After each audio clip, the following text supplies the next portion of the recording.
मैं डॉक्टर भावना को Australia Sydney से आप सबके साथ जुड़ी हूँ। ऑस्ट्रेलियांचल के पटल पर आपका बहुत बहुत स्वागत है। सभी देखने और सुनने वालों को बहुत बहुत प्रणाम। और 2022 विश्व रंग का जो कार्यक्रम होने जा रहा है, उसमें आज हम आपको एक ऐसी हस्ती, एक ऐसे साहित्यकार से मिलवाने जा रहे हैं जिनका भारत में ही नहीं, यहाँ ऑस्ट्रेलिया में भी बहुत नाम है। तो हमारे जाने माने साहित्यकार विजय कुमार सिंह जी से आपकी मुलाकात कराते हैं, जो ऑस्ट्रेलिया सिडनी में लगभग 20 वर्षों से निवास करते हैं और बेसिकली बुलंदशहर से हैं। उनके परिचय, साहित्यिक परिचय आप सबके सामने रखना चाहती हूँ। जहाँ तक काव्य संकलन की बात करते हैं तो बहुत सारे काव्य संकलन उनके पब्लिश हुए हैं। तो बात करते हैं विजय सिंह जी से, वही सब बताएंगे अपनी इस यात्रा के बारे में जी। साहित्य, देखिए मैं जिस जनरेशन का हूँ उस समय तो टीवी थे जी। रेडियो भी कुछ समय, सीमित समय के लिए बोला करता था, हमेशा नहीं बोलता था जी। और हमारे पास कहानी की किताब भी हमारा वो था उस समय, बिल्कुल आज समय को अच्छी तरह व्यतीत करने का जी जी। अगर याद हो आपको, चंद्रमामाती, कादम्बिनी, नवनीत, बिल्कुल बिल्कुल सही कहा। उसके बाद फिर साप्ताहिक हिंदुस्तान और धर्म जैसी पत्रिकाएं हमारे पास आई जी। और हम चूँकि हिंदी भाषी क्षेत्रों के हैं और हिंदी ही माध्यम से हमारी पढ़ाई हुई है, तो बड़े बड़े कवियों का संपर्क, जो बड़े लोग थे वो हमारे पाठ्यक्रम में भी थे बिल्कुल। और उनकी न रो न निराश करो मन को जैसी कविताएं अभी तक हमें बिल्कुल सबको याद हैं बिल्कुल सही कहा आपने। तो और चाहे वो सूरदास जैसे कवि हों, महान गोस्वामी जी हों, सभी का परिचय, सभी बड़े कवियों का, हिंदी के कवियों का परिचय हमारे बचपन में ही हो गया। बचपन में बिल्कुल, किताबों में हमने सब तो वो उस टाइम में सब पढ़ा था। और हमें चाहे भूषण हो, चाहे बिहारी हो, चाहे वो आपके रत्नाकर जी हों, रसखान जी हों, शायद हम उन्हें, हमारे पास फिल्मी गीतों की जगह वो गीत थे बिल्कुल सही कहा। आप याद हो उस जमाने हमारे पास फिल्मी गीत नहीं हुआ करते थे गाने के लिए, हाँ, वही गुनगुनाया करते थे। मानस हो तो वही रसखान, हमारे लिए पास वही गीत थे उस जमाने में, है ना। और वही हमारी आत्मा में बैठे हुए हैं। फिल्मी गीत हमारी आत्मा में उस समय नहीं थे जी। वो जमाने, क्योंकि फिल्मी गीत हम इस तरह से 24 आवर्स लगातार नहीं सुना करते, बिल्कुल मुश्किल से ही सुनते थे जी। और कुछ अच्छा भी नहीं माना जाता था, अच्छा भी नहीं। आप फिल्मी गीतों को गुनगुनाना या गाना अशोभनीय और बदतमीजी मानी, बिल्कुल सही कहा आपने, है ना। बिल्कुल अलग हमारे बड़े लोग वो नहीं, अंताक्षरी में भी अगर आपको याद हो तो हम फिल्मी गीतों को, कविताएं और फिल्मी गीतों को गाने की अनुमति हमें नहीं थी। हमें ये था कि आपको अपनी साहित्य रचना में से ही गाना है, चाहे वो कबीर के दोहे हों, चाहे रहीम जी के हों, बिहारी को हों। लेकिन अगर आपको याद हो तो हमारा वो समय था बिल्कुल सही। तो हम तो उस समय के पैदाइश हैं जिस समय हिंदी साहित्य हमारी आत्मा में बसा हुआ था। बिल्कुल, बहुत अच्छी बात कही आपने। तो हिंदी साहित्य, हाँ, हमारी आत्मा में बसा हुआ था। हमें किसी के लिए प्रेरणा पाने की जरूरत नहीं थी कि हमें कोई बताए कि उसमें वो कवि हैं, क्योंकि हमारे पाठ्यक्रम में थे। हमारे जो गुरु थे वो हमेशा इस बात की प्रेरणा देते थे कि अरे वो तुम्हें वो याद है, कबीर के 8 दोहे याद करके लाना, या रहीम दास जी के 10 दोहे याद करके लाना। और जिसको सबसे ज़्यादा याद होते थे उसको सबसे ज़्यादा सम्मान क्लास में मिलता था। ये बहुत अच्छी बात कही। हाँ, क्योंकि हम जो आज हमें लगता है कि हिंदी साहित्य की बात हम करते हैं, हमारी कम से कम हमारी पीढ़ी में तो ये हमारी आत्मा में बसा हुआ है। ये बहुत अच्छी बात। तो और फिल्मी गीतों को तो मैंने आपको पहले बताया कि ये अशोभनीय और अच्छा नहीं माना जाता था। कोई भी हमारे बचपन में हमारे मुँह से फिल्मी गीत सुनने की अपेक्षा नहीं रखता था और उसे बहुत बुरा माना जाता था। तो गीत तो शुरू से ही हम भारतीय शायद गीतों के लिए मशहूर भी हैं दुनिया में। रोएं तब गीत हैं, हंसे तब गीत हैं, है ना। हाँ, तो गीत तो हमेशा, लेकिन गीत के बिना किसी तरह का भी, चाहे वो आयोजन हो, हाँ, कोई नहीं, चाहे हमारे अपने कोई त्योहार हो, कोई शायद बिना गीत के तो पूरा होता ही नहीं। बहुत अच्छा। तो हाँ, तो वो चाहे लोकगीत हो, चाहे वो साहित्यिक गीत हो, वो सब हम गीतों से भरे हुए हैं। हमारी माएँ, हम उसी परिवार में पैदा हुए जिस परिवार में हम गीतों में शायद बढ़े। हम पैदा होती ही हमने गीत सुने शायद। बिल्कुल बिल्कुल सही कहा। गीतों की तो अगर आप ये कहा कि हमसे ज़्यादा हम जिस परिवेश में, तो गीत तो हमारी रग रग में बसा हुआ है जी। अब गीत कैसे प्रेरणा मिली, कहाँ से गीत, तो हाँ, तो कहाँ से शुरू की। तो गीत मैंने लॉ किया था बीएससी के बाद, और लॉ करने के बाद मेरे एक साथी था, वो विश्व मोहन, उसके फादर हिंदी के हेड ऑफ डिपार्टमेंट थे बुलंदशहर में। अच्छा। और वो उसने एमए पास की थी जी। तो एमए की वो हमेशा अपनी साहित्य चर्चा दोबारा से करता कि जयशंकर प्रसाद ने ये लिखा है, महादेवी वर्मा ने ये लिखा है। अच्छा। तो जो चीज़ मैंने 12वीं तक पढ़ी थी, हाँ। उसके बाद वो फिर पुनर्जीवित होने लगी। अरे वाह, क्या बात है ना। फिर उनकी बात मुझे प्रेरणा मिलने लगी कि दिनकर जी ने तो उर्वशी लिखी है, या आपने मैसेंजर गुप्त जी ने साकित लिखा है। अच्छा। या उन्होंने क्या कहते हैं वाण भट्ट की आत्मकथा लिखी है आजाद प्रसाद विनी। तो उसमें हिंदी का उसने मुझमें इतनी ज़्यादा जिज्ञासा बढ़ा दी कि मुझे लगा कि मुझे भी हिंदी दोबारा ऐसे फिर से शुरू करनी चाहिए। नहीं, मुझे क्या क्या अब तक हिंदी में हो चुका है वो मुझे जानना चाहिए। अच्छा। क्योंकि उसके पहले मैं एक सपना देख चुका था, उपन्यास लिखने का सपना। जी, बहुत अच्छा। हाँ, अच्छा, उपन्यास लिखने का सपना कैसे देखा मैं जरूर आपसे शेयर करना चाहूँगा। बिल्कुल बिल्कुल। मैंने जब मेरे फादर ओवरसियर थे तो मैं बर्थने में इटावा जिले में था, तो गंगाराम पटेल, बुलाकी नाई और हातिम ताई जैसी जो किताबें मैंने बचपन में बहुत पढ़ रखी थी। उसके बाद जब 12वीं में आया तो गुलशन नंदा और राजवंश और गुरदत्त जी का जमाना था पॉपुलर, जी बिल्कुल, गुरदत्त जी बिल्कुल। और कर्नल रंजीत जासूसी उपन्यास, ओम प्रकाश शर्मा जी हमारे मेरठ जो थे उनके जासूसी उपन्यास। तो मैं उस टाइम में पॉपुलर फिक्शन ही खूब पढ़े मैंने, खूब पढ़े। क्या बात। खूब पढ़े। पढ़ाई में बहुत होशियार नहीं था, इसलिए ऐसी चीज़ों ज़्यादा मन अरे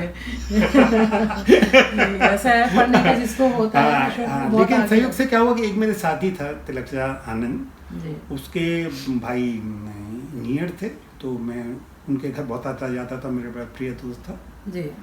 तो उनकी बुक सेल्फ में एक किताब हिंदी की लगी हुई थी जी। शेष किताबें सब इंग्लिश की थी, पॉपुलर फिक्शन, और वो बड़ी सुंदर थी। वो बेचारी किताब एक जो है बहुत ही कुछ पुरानी और बिल्कुल ही अलग दिखाई देती थी। तो मैं अब मुझे इंग्लिश इतनी अच्छी आती नहीं थी, तो मैं हमेशा उस किताब को निकालता और पलट के फिर रख देता। अच्छा। एक बार उनके जो भाई थे, मतलब भाई साहब थे, उन्होंने देख लिया, मुझसे बोले कि विजय ये किताब तो तुम चाहो तो ले जाओ, क्योंकि ये किताब तो मुझे तो रखनी नहीं है। अच्छा। तो उस किताब को मैं ले आया। क्या बात। किताब मेरे पास रखी रही जी। मैंने उसके 15-20 पेज पढ़े, लेकिन वो किताब मेरे लिए बड़ी थकाऊ थी, तो मैंने किताब को वापस रख दिया। अच्छा ठीक। फिर साप्ताहिक हिंदुस्तान में मैंने एक लेख पढ़ा, और मैंने पढ़ा कि वो तो हमारे आदरणीय प्रधानमंत्री नेहरू जी की बड़ी प्रिय किताबों में से एक है। अच्छा। और अगर उनसे कभी पूछा गया कि कौन उनका सबसे ज़्यादा फेवरेट राइटर है, तो उन्होंने उसमें से इवान तुर्गेनेव का भी नाम लिया और उस किताब का नाम लिया कि वो किताब मेरी सबसे प्रिय किताबों में से एक है जी। तो फिर मुझे लगा कि अरे ये किताब तो ऐसी वैसी नहीं है जैसी मतलब मैंने सोच के किनारे रखी है। तो उस किताब को मैंने फिर पढ़ा, लेकिन सच्चाई है तब भी मेरी किताब समझ में नहीं आई। समय गुजरता गया, धीरे धीरे फिर मैंने एक जगह मैं 3-4 साल बाद जब मैं BSc में था, फिर मैंने वो किताब के बारे में पढ़ा। किसी लेख पढ़ा और उसमें उसको संसार के महान उपन्यासकारों में से एक का दर्जा दे रखा था। तो अब मेरी जिज्ञासा बढ़ गई, अब मैंने उस किताब को फिर से पढ़ा। क्या तब मुझे लगा कि क्लासिकी और पॉपुलर फिक्शन में कितना फर्क होता है जी। मुझे लगा कि अरे ये जो क्लासिक फिक्शन होते हैं ये कुछ और ही हैं, ये ऐसी कृतियां हैं जो आदमी को में कुछ डिफरेंट टाइप की प्रेरणा भरती हैं। ये पॉपुलर इंटरटेन नहीं करती है, उतना इंटरटेन नहीं करती जितना कि आपको एक भविष्य दिखा देती हैं, जो कि आपको संवेदनशीलता पे इतना ज़्यादा जोड़ती हैं कि आप बार बार उसके बारे में सोचने लगते हो कि भाई क्या ऐसा क्या है।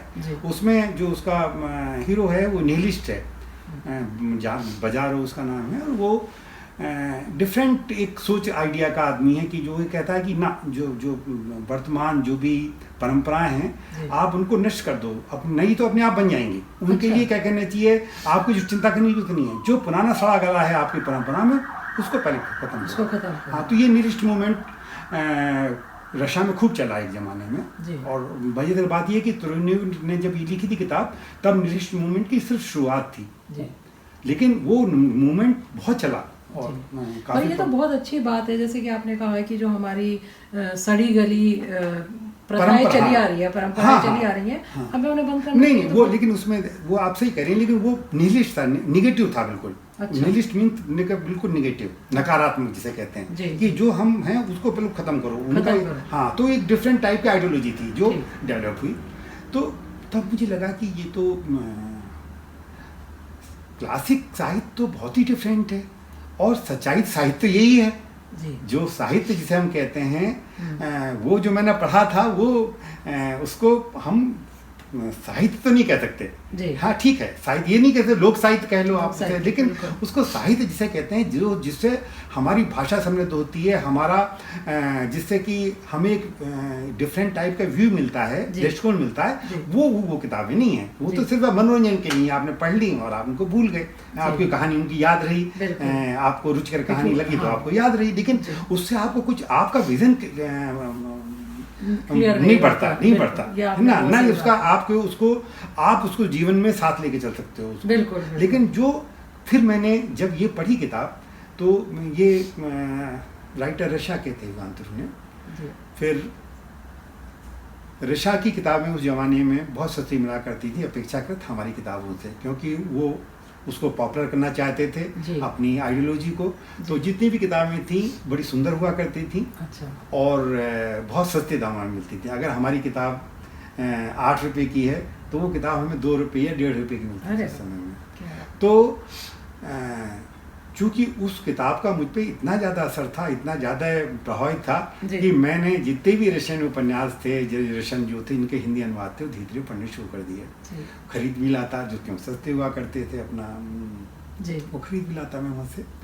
और फिर उनको पढ़ने के बाद मैं जब ने MA मुझे विश्वमोहन ने आपको बताया कि उसने मुझे प्रेरित किया कि मैं हिंदी साहित्य भी कर लूँ, क्योंकि मेरे दिमाग में जब तक ये बात बैठ गई कि मुझे भी अगर मुझसे हो बन सका तो एक उपन्यास लिखूंगा, और लिखूंगा उसी स्तर का जिस स्तर के क्लासिक होते हैं, है ना। क्लासिक में भी मेरे दिमाग में जब तक धारणा बैठ गई थी, क्योंकि मैंने प्रेमचंद जी का गोदान भी पढ़ लिया था और रविन्द्रनाथ टैगोर जी का गोरा भी पढ़ लिया था। तो मुझे ही मालूम है कि मेरा जो हमारा हिंदी साहित्य भी है वो भी ऐसा नहीं है कि उसमें कुछ नहीं है, उसमें बहुत कुछ है। जैन जी का त्याग पत्र था मेरे उसमें, अज्ञे जी की शेखर एक जीवनी थी जो उस जमाने में सबको आंदोलित करती थी। तो वो किताब में तब तक जब मैंने MA किया तब तो ये सारी किताबें मैं पढ़ चुका था, और पूरी कोशिश करता था कि उपन्यास जहाँ से मिल जाए मैं उसको पढ़ लूँ। और विशेषकर अब मेरा दिमाग पॉपुलर किताबों की जगह क्लासिक ढूंढना था, जो बेहतर से बेहतर उपन्यास हो, वो नरेश मेहता का डूबते मस्तूल हो, चाहे यशपाल जी का झूठा सच हो, जो भी अच्छे उपन्यास मुझे मिल सकते थे वो विश्वमोहन की सहायता से मैं पुस्तकालय से निकाल रहा था और उनको मैं पढ़ता रहता। तो मेरे दिमाग में ये बात आ गई कि मुझे उपन्यास लिखना है। तो जब विश्वमोहन से मेरी बात हुई तो मुझे लगा कि अगर उपन्यास लिखना है तो मुझे हिंदी में अब तक क्या हो चुका है वो सब वो मुझे जानना चाहिए। मैं आपकी बात को दर्शकों तक पहुंचाना चाहती हूँ कि विजय जी जो भी लिखते हैं उनका लेखन सिर्फ एक लेखन ही नहीं कि मन में आया और लिख दिया, बहुत अनुसंधान करते हैं। जैसे कि अभी उपन्यास की बात कर रहे हैं, उनका जो उपन्यास है हम उस पर भी चर्चा करेंगे। पहले हम उनके सफ़र की बात कर रहे हैं, साहित्यिक सफ़र की। तो कोई भी कहानी लिखनी है, निबंध लिखना है या उपन्यास लिखना है, वो इतना अनुसंधान करते हैं कि मुझे लगता है कि मैंने अभी तक ऐसा पढ़ा नहीं है। मैंने आपका उपन्यास पढ़ा है, 2 भागों में जो आया है ऋणमुक्त, लेकिन इतनी अनुसंधान, मतलब एक आसान, एक आदमी ने सोचा उपन्यास लिखना है और लिख दिया, लेकिन खोज करके लिखना और उसकी पूरी डिटेल देना, उस पर भी हम चर्चा करेंगे। तो आपकी बात जैसे अभी आई कि प्रेरित होके तो लिखते ही हैं, लेकिन उसको ऐसे नहीं प्रेरित हुए कॉपी पेन उठाया और लिख दिया, उसके बारे में वो खोज भी करते हैं। जैसे कि अभी कह रहे हैं कि मैंने पढ़ना शुरू किया, तो हम आगे कंटिन्यू करते हैं। हाँ, तो मैं आपको बता रहा था कि मैंने फिर MA हिंदी किया। मैंने जाना कि मेरे साहित्य में, हिंदी साहित्य में अब तक क्या क्या उपलब्धियाँ हैं, क्या क्या हो चुका है, और उससे ये भी जाना कि सिर्फ उपन्यास के लिए या किसी भी अच्छी साहित्य के लिए बहुत सारी चीज़ चाहिए होती हैं। क्राफ्ट कैसा है, आपकी भाषा कैसी है, बिल्कुल सही। आपके पीछे जिस किताब को आप लिख रहे हैं उसके पीछे चिंतन क्या है, क्या फिलॉसफी, क्या उसके पीछे क्या फिलॉसफी। बहुत अच्छी बात। क्योंकि ये जब आप क्लासिक लिखते हैं तो बहुत डिफरेंट आपकी सोच होनी चाहिए। हाँ, जितनी परफेक्ट सोच होगी, जितने आपके अनुभव होंगे, जितनी आपकी भाषा समृद्ध होगी, जितना आपको दूसरे के भावनाओं को सही शब्दों में प्रदर्शित करने की कला आएगी, ये बहुत जरूरी। हाँ, अगर ये सब नहीं है तो आप अच्छा उपन्यास नहीं लिख सकते। बिल्कुल। लेकिन मेरी वो आशा जो थी लिखने की वो खत्म नहीं हुई। हाँ, मुझे पता नहीं क्यों लगता था कि मैं लिखूंगा जरूर, लेकिन अब तक हम जैसे हर आलसी आदमी टालता है कि ना अब उसके बाद ये हो जाए, ये हो जाए, पहले जॉब हो जाए, फिर बच्चे हो जाए, ये लग जाए, जो भी है। तो वैसी हाँ, तो मेरी क्या कहते हैं वो भी टालने की प्रवृत्ति जो है पूरी थी। तो मैंने उसको कि भाई ठीक है। लेकिन जब अब मेरे पास एक छोटी सी जॉब थी, वो मैंने यहाँ पे सिक्योरिटी का कोर्स ज्वाइन किया, जो रिसेप्शनिस्ट का भी काम था और सिक्योरिटी काम था। अब मेरे पास पूरा समय था कि मैं खाली चुपचाप लिख सकते हैं, चुपचाप बैठा रहूं। हाँ, लिखने की बात नहीं, अच्छा, चुपचाप बैठा रहूं जी। और वो जो मेरे भाई नीरज जी की कविताएं सुनाते थे जी, तो हर कविता आपको, कोई कितना भी बड़ा कवि क्यों ना हो, हर कविता आपको तुरंत अपील नहीं करती। कभी कभी आपका मूड नहीं होता तो आपको लगता है ये कविता ऐसी है। बिल्कुल, ये बात। तो मैं ही नहीं कहता कि नीरज जी की कविता में कुछ कमी है, वो मेरे क्या कहते हैं उस भाव में कमी थी जो मैं उसको उस समय में ग्रस्त नहीं कर पाता था। जैसे कि आपने उसके बारे में बात की, वो बुक पढ़ रहे थे आप, हाँ, नहीं समझ में आया, क्योंकि कभी कभी आप उस स्तर तक, जब तक उस कविता के भावनात्मक उस स्तर तक आप न पहुंचे तब तक वो कविता या गीत समझ में नहीं आता, नहीं मजा भी नहीं आता।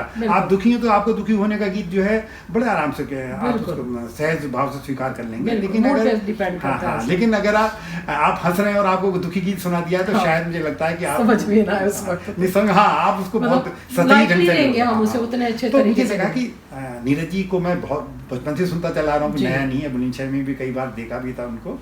तो कवि से उस जमाने में कम से कम 70-72 तो मैंने कवि सम्मेलन में भी जाता था। उसके बाद मीडिया इतना हावी हो गया कि लोग कवि सम्मेलन भी भूल गए। जी जी, सही बात। हाँ, फिर टीवी और इतना बढ़ गया कि कवि सम्मेलन की परंपरा अब वो नहीं रही जो पहले थी, जो आदर पहला था। नहीं, ये बात आपने सही कही है कि उसका स्तर, हाँ हाँ, वो जो भी अब वो जो स्तर, जो साहित्यिक स्तर था, जो वो नहीं रहा जो एक जमाने में। सब ये बात आपने बहुत सही कही है, क्योंकि पापा जी भी, डॉक्टर कुंवर जी भी जब बातें किया करते थे हमेशा ये होता था कि, और नीरज जी, और मैंने कई बार उनको लाल किले पे जो प्रोग्राम होता है, नीरज जी और पापा जी जाया करते थे, तो जब वहाँ से लौट रहे होते थे और मैं और प्रगीत साथ में होते, तो इधर प्रगीत और इधर मैं, और बीच में जो चर्चा होती थी नीरज जी की और पापा जी की, तो वही होता था कि आजकल कुछ तो वो एक तालियों की परंपरा जो चल पड़ी है, ताली चाहिए, और मतलब साहित्य का जो स्तर है वो वहाँ कहाँ से शुरू हुआ था और कहाँ, ये नहीं कहते हम कि साहित्य अच्छा नहीं लिखा जा रहा है, लेकिन हाँ, कुछ स्तर में कमी तो आई है। नहीं, बिल्कुल स्तर में कमी तो, जहाँ तक आपने जब ये बात छेड़ी है डॉक्टर कुंवर जी की और नीरज जी की, ये लोग ऐसे कवि थे जिन्होंने, मैं ये तो नहीं कहूँ समझौता तो नहीं किया, लेकिन इन्होंने कोशिश की कि जो लोक परंपरा है या लोग जो जनरल लोगों को जो पसंद है वो भी लिख दें, मतलब साधारण शब्दों में लिख दें, लेकिन ये नहीं क्या कहते हैं कि पूरी तरह से अपने आप को सरेंडर कर दिया हो, ऐसा कभी नहीं हुआ। लेकिन नीरज जी और डॉक्टर कुंवर जी ने पूरी कोशिश की कि भाई पब्लिक भी उसको आराम से आत्मसात कर सके। हाँ, इन्होंने अपने को वहां तक बनाए रखा, बिल्कुल उस समय तक, जहाँ तक मेरी जानकारी है। आपकी बात सही है, गीत से गजल की तरफ जाना, हाँ, लेकिन गजल भी वैसी कहना जो पब्लिक भी पसंद करे, और उसमें साहित्यिक गरिमा भी बनी रहे, बिल्कुल, वो नहीं उसको कभी डाउन नहीं। तो ये कम से कम ये मैं मान के चलता हूँ कि ये हमारे हिंदी साहित्य के उसके आखिरी स्तंभ के निकट तो थे ही, अगर नहीं थे तो, क्योंकि वो जो परंपरा है वो बहुत अब शायद नहीं निभाई जाती वैसी। तो वो समय था कि जो एक क्लासिक जिसे कहते हैं हम, कि एक गरिमा वाली शैली भी हो और लोग समझ भी सकें। तो नीरज जी ने भी ये किया और डॉक्टर कुंवर जी ने भी ये किया कि आप उनकी कुछ कविताएं तो इतनी अच्छी हैं कि वो आप उन्हें कोर्स में भी पढ़ते हो, और कुछ ऐसी भी है जो आप सड़कों पर भी गुनगुना लेते हो। नीरज जी के साथ फायदा है, उन्होंने तो फिल्में भी बहुत सारी की हैं, तो आप उनको भी गुनगुना लेते हो। खैर जो भी है, तो मैं तो फिर आप गीत तो मुझे लगा मेरे दिमाग में कि भाई तुमसे ये काम तो पता नहीं हो पाएगा, नहीं हो पाएगा, कुछ गीत ही लिख के देखो, अगर तुम्हें प्रतिभा है उन्हें पता भी चल जाएगा तुम्हें सचमुच कितना है अंदर, या ऐसे ही बोले इस मन में आप सपने देखते रहते हो, दीवार सपने देखते रहते हो। तो मेरी भी कुछ ऐसी हालत थी कि शायद कहीं ऐसा नहीं, अगर कुछ है तो इसमें पता चल जाएगी। तो फिर मैंने सोचा कि गीत से शुरुआत करता हूँ। गीत से एक दो फायदा था कि गीत एक तो खुद गा सकता था, कोई सुने न सुने मेरी जी, और दूसरे मुझे ये पता चल जाएगा कि मुझ में क्या है, अंदर कुछ है भी या नहीं है जी। तो मैंने, और मैं कुछ मामलों में, इस मामले में हम लोग, हमारी पीढ़ी बड़ी नसीब वाली है कि हमारे दिमाग में अगर फिल्मी गीत भी थे उस समय, आज भी जो हैं वो उस दशक के हैं फिल्मों के, जब 60 से 70 के दशक के, जब बहुत अच्छे गीत लिखे गए जी, ये सही चाहे स्वर्गीय शैलेंद्र हों हैं, चाहे आपका क्या कहना चाहिए साल लुधियानवी जी जैसे लोग हों, जब मतलब ये तो मैं आप बड़े बड़े बता रहा हूँ, जो वैसे भी थे वो एक से एक, चाहे भरत व्यास जी जैसे हों, मतलब पता नहीं कितने ऐसे लोग हैं जो फिल्मों में थे और बड़े ही अच्छे उच्च कोटि के शायर थे या गीतकार थे। तो वो गीत हमारे दिमाग में अगर गूंजते, अगर मेरे दिमाग में गूंज रहे थे वो वाले गीत गूंज रहे थे। तो इस मामले में मैं अपने भाग्यशाली समझता हूँ कि मेरे दिमाग में पहले से वो गीत गूंज रहे थे जो कि अच्छे स्तर के थे। मेरे पास अब समय था और इतना समय था कि मैं मुझे शुरुआत में तो बहुत परेशानी होती थी, मैं पूरे दिन घड़ी देखता रहता था, मेरे एक एक मिनट काटना मुश्किल होता है। ऐसे में लगा कि अब अगर तुम गीत लिखते हो तो तुमसे इससे ज़्यादा वरदान तुम्हारे लिए कुछ भी नहीं है। तो मैंने पहला गीत जो लिखा वो गीत नहीं था, एक तरह से वो उन लोगों का उपकार था जो मेरी यहाँ मदद कर रहे थे। तो मुझे क्या कहते हैं, तो वो पहला गीत मैंने अपनी पत्नी की तरफ से लिखा था। आप कहें तो उसकी 4 लाइन हाँ बिल्कुल बिल्कुल, स्वागत है। तो दर्शकों अब आप देखिएगा, एक गीत सुनाने जा रहे हैं विजय सिंह जी, बहुत अच्छी आवाज़ उनकी है और बहुत सधा हुआ गाते हैं। और जब भी यहाँ ये गीत मैंने आपको सिर्फ कविता के नाम पे सुनाऊंगा। बिल्कुल, अभी तो आप कविता के नाम पर सुनाइए और आप गुनगुनाएंगे भी थोड़ी देर बाद आप सबके। ये गीत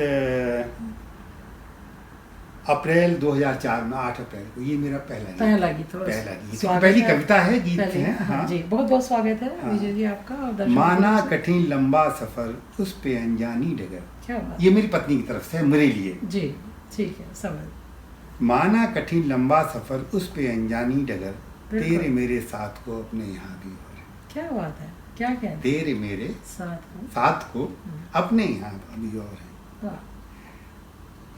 झूमते पत्तों से अब भी झांकती है चांदनी, क्या बात है, झूमते पत्तों से अब भी झांकती है चांदनी, देख लें जो दूर तक दिन भी ऐसी रोशनी। क्या बात है, आने वाले मोड़ पर कुछ मकान अभी और है, आने वाले मोड़ पर कुछ मकान अभी और है, तेरे मेरे साथ को अपने यहाँ भी और है। बहुत खुदा।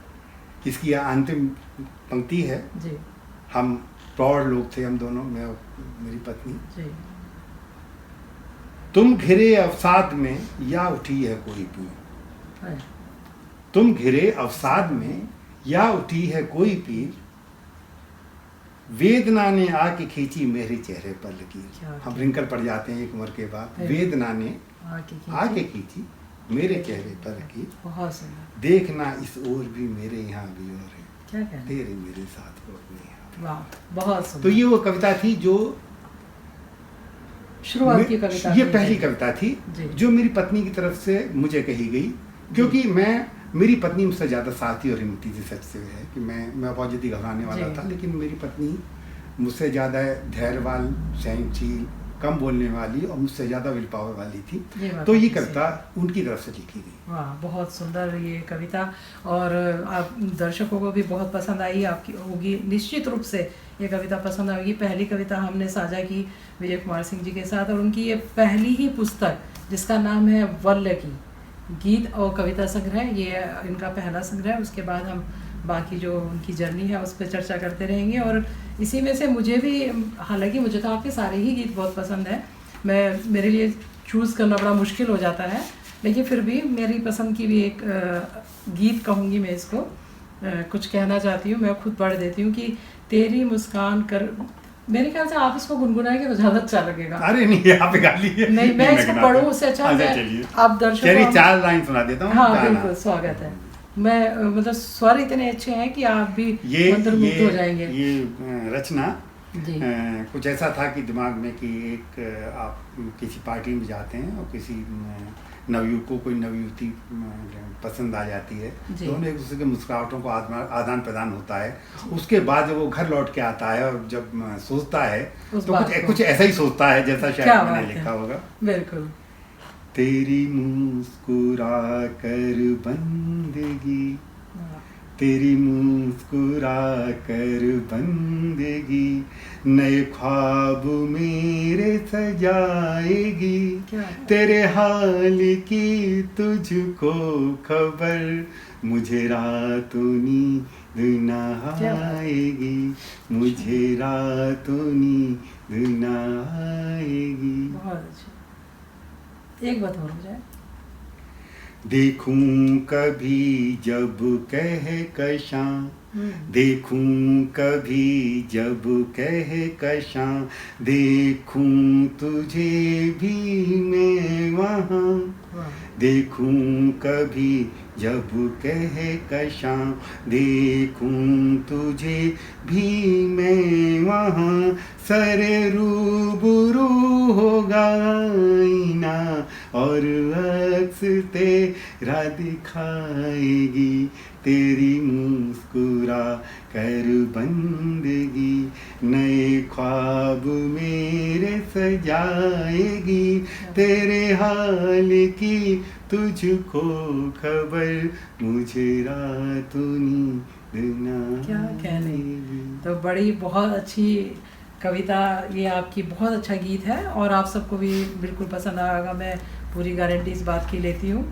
और बहुत सारे गीत और हमारे सामने भी हम आगे चर्चा करेंगे। तो पहली पुस्तक जैसे कि हमारी बात चल रही थी, और अब जैसे इनकी दूसरी पुस्तक है स्तवन, मैं इसके बारे में ऐसे जर्नी तो लिखते तो बहुत लोग हैं, मैंने ये देखा है कि क्या लिखते हैं ये भी मैटर करता है। एक अच्छा साहित्य आप समाज को दे रहे हैं, तो हम सबसे बड़ी बात है, हमारे लिए बहुत गर्व की बात है कि हम ऑस्ट्रेलिया में बैठे हैं और फिर भी उनकी इतनी सारी पुस्तकें अब हमारे सामने हैं जो हम एक एक करके बढ़ेंगे। और समाज को जो मिल रहा है साहित्य, एक अच्छा साहित्य मिल रहा है, उसकी कहीं ना कहीं चर्चा ज़रूर होनी चाहिए। और थोड़ा सा विदेशों में ये तो आप कमी महसूस करते ही होंगे विजय जी, कि भारत में है तो चाहे वो मंच की प्रथा है, कवि सम्मेलन हो रहे हैं या गोष्ठियाँ होती हैं, गोष्ठियाँ यहाँ भी होती हैं, बहुत कम होती हैं, लेकिन वो एक तरह से आदान प्रदान रहता है, साहित्यकार एक दूसरे से मिलते रहते हैं। मुश्किल होता है कि विदेश में रहकर हम जो भी कार्य कर रहे हैं उसको सामने लाना थोड़ा सा, ये तो आप मेरे ख्याल से आपका भी कुछ ऐसा अनुभव।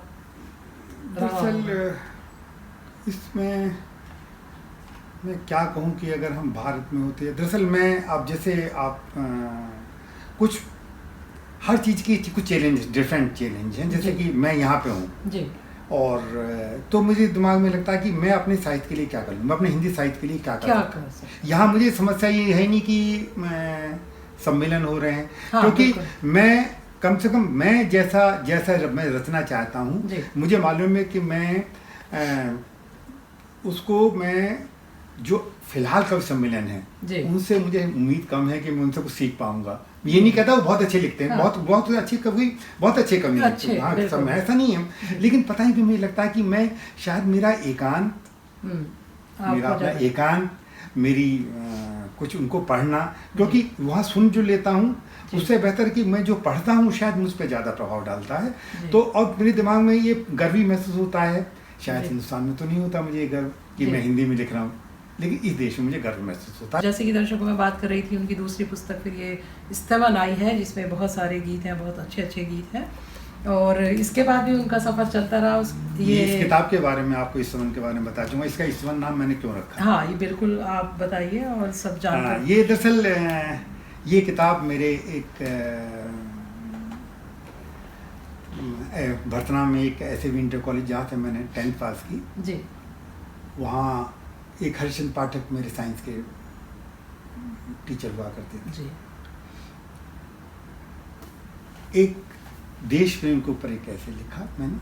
अच्छा। हाँ, वैसे हिस्से साइंस के, लेकिन हाँ, वो उन्होंने देश के सारे तो जैसे कभी हो जाता है कि आप ऐसे लिख के देइए फलान, जैसे हम क्लास में हो जाता है देश प्रेम के लिखा, तो मैंने उसमें देश प्रेम के ऐसे पता नहीं कहाँ से मेरे दिमाग में गया कि मैं देश प्रेमी का मतलब इन्हीं की जो सेना पे लड़ते हैं वही देश प्रेमी है, जो सैनिक है वो देश प्रेमी कोई सकता कोई भी हो सकता है ना, देश प्रेमी हाँ सब हो सकते हैं, है ना। जो देश प्रेमी वो भी है जो एक कूड़े का कागज उठा के सड़क से बिन में डाल सकता है, क्योंकि देश का मतलब कोई ये नहीं होता, देश के मतलब आपका अपना इन्वॉल्वमेंट होता है। तो वो मेरे हर्षन पाठक जी को बात भागे, अच्छा है ना। मैंने कहा देश प्रेमी ये नहीं क्या कहते हैं कि वो होता, हाँ कि मैंने देश प्रेमी वो भी होता है, पता नहीं बचपन में कहाँ से बात आ गई है ना कि, और देश प्रेमी वो भी हो सकता है जो बिना बात फूल ना तोड़े किसी का, एक फूल लगा हुआ है ना, अब उसको फूल क्यों तोड़, आप अगर उसका उपयोगिता है तो बिल्कुल तोड़ो, आपको भगवान के उसमें चढ़ाना है, आपको माला बने तोड़, लेकिन उसको तोड़ा और आपने फेंक दिया, तो वो अगर सोचते ये कि आप कहीं ना कहीं वो काम कर रहे हो जो कि नहीं होना चाहिए, है ना। तो अगर वो फूल का सम्मान कर रहा है तो देशवी में वही उतना ही है। तो मेरे उन गुरु को ये बात बड़ी भागी। नहीं, वास्तव में बहुत गहरी बात आपने कही है कि अगर किसी चीज का इस्तेमाल, जैसे कि आपने फूल का उदाहरण दिया, वो किसी चीज के काम आता है तो ठीक है, व्यर्थ में उसे थोड़ा मचे और फेंक दिया, तो ये हाँ, तो आप ये हम देश में का मतलब इतना बड़ा क्यों लेते हैं, हम अपनी निश्चित बातों से क्यों नहीं शुरुआत करते। तो ये पता नहीं मेरे छोटे से दिमाग में पता नहीं कहाँ से ये बात आ गई। तो मेरे गुरु बड़े खुश हुए मुझसे और मुझसे बोले भाई तुम तो फिल्म की डेफिनेशन को बदल रहे हो, तो अंदर बड़ी खुशी हुई। बोले भाई गुरु दक्षिणा क्या दोगे। अच्छा, हाँ मुझसे गुरु दक्षिणा क्या दोगे, तो मैं बताइए सर। तो मुझसे बोले कि तुम मुझे रविन्द्रनाथ टैगोर की गीतांजलि ला के दो। अच्छा, क्या अच्छा, बर्तन बड़ा छोटा सा तहसील थी और अब भी है, मतलब जिला इटावा में जी। तो मैं बोला मैं ला के दूंगा सर। मेरे फादर का ट्रांसफ़र हो गया, मैंने इंटर में एडमिशन बुलंदशहर में ले लिया। मुझे इतना शऊर ही नहीं था कि वो गीतांजलि कहाँ ढूंढूं, मैंने बुलंदशहर में मालूम भी की तो वो मुझे क्या कहना चाहिए, वो गीतांजलि मिली नहीं। अच्छा। जो हिंदी जो गीतांजलि रविन्द्रनाथ टैगोर की है, बात आई गई होगी, लेकिन मन में वो मेरे कांटा, वो बात हमेशा रही कि मैंने अपने गुरु को गुरु दक्षिणा नहीं दे पाया।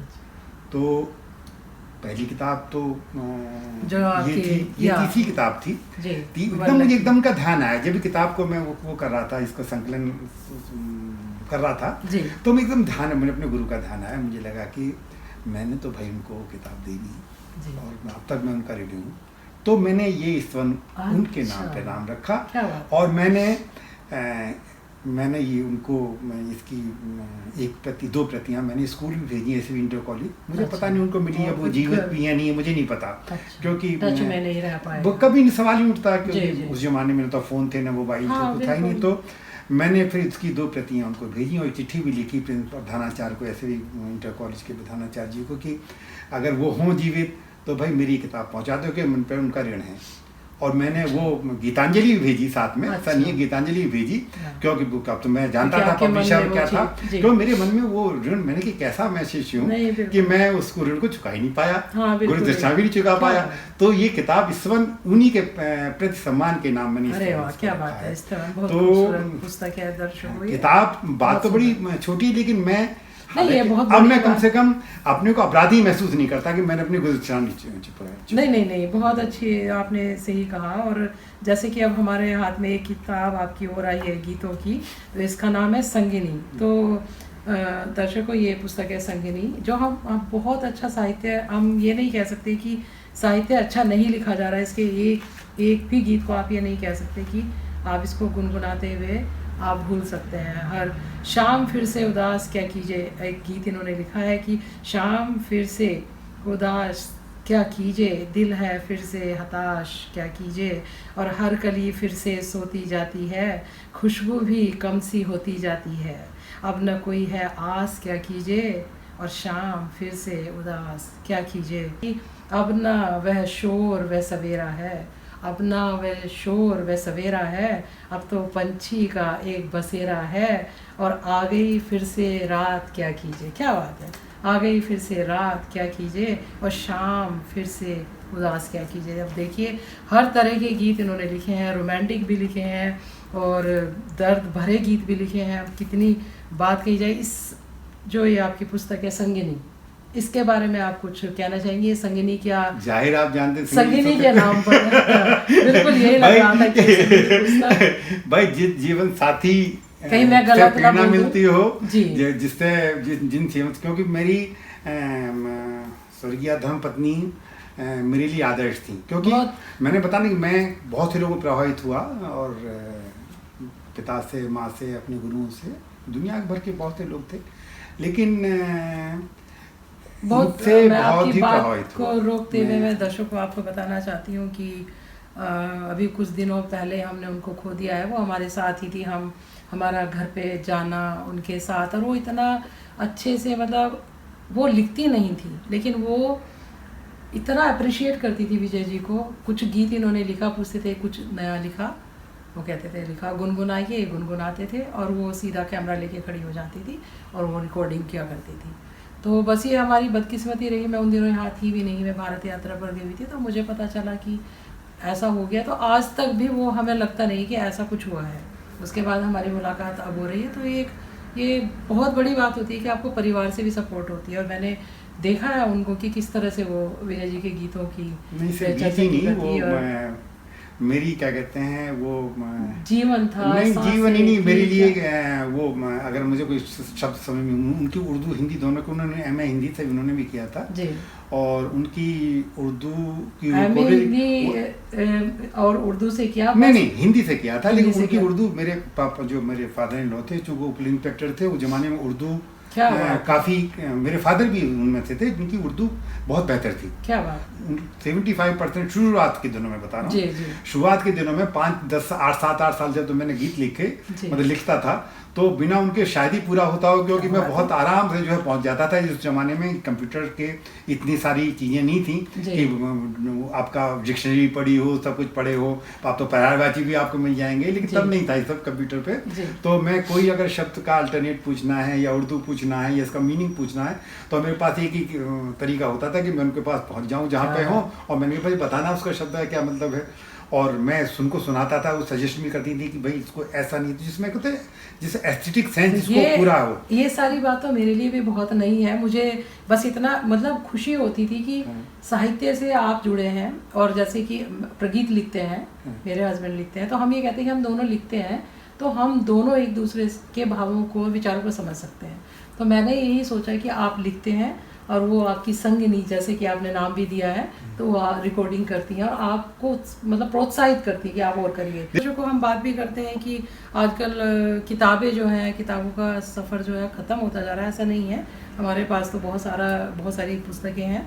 और जैसे कि अभी प्रोग्राम भी हो रहा है विश्वरंग में भी आप देख रहे हैं कि एक जर्नी उनकी चलती है कि पुस्तकों को लेके, मतलब आजकल क्या है कि मोबाइल है, कंप्यूटर है, कि हम पढ़ लेंगे उस पर, पुस्तकें पढ़ने में पर जितना आनंद हाथ में पुस्तक लेके पढ़ने का आता है, हम अपनी जनरेशन में भी कहते हैं, आपकी जनरेशन तो उससे पहले जनरेशन, मतलब आने वाली जनरेशन का तो नहीं कह सकते, लेकिन उसी के लिए हम जैसे अभी बात कर रहे थे कि पुस्तकें होनी चाहिए और हाथ में लेके जो पुस्तक को पढ़ने का आनंद आता है। तो दर्शकों, जैसे बात हो रही थी गीत की, तो मैं जैसे पहली पुस्तक इनकी वल्लभ की थी, दूसरी स्पंदन जैसे हमने अभी बात की है, और तीसरी स्तवन, चौथी संगिनी, और 5वीं पुस्तक अल्पना।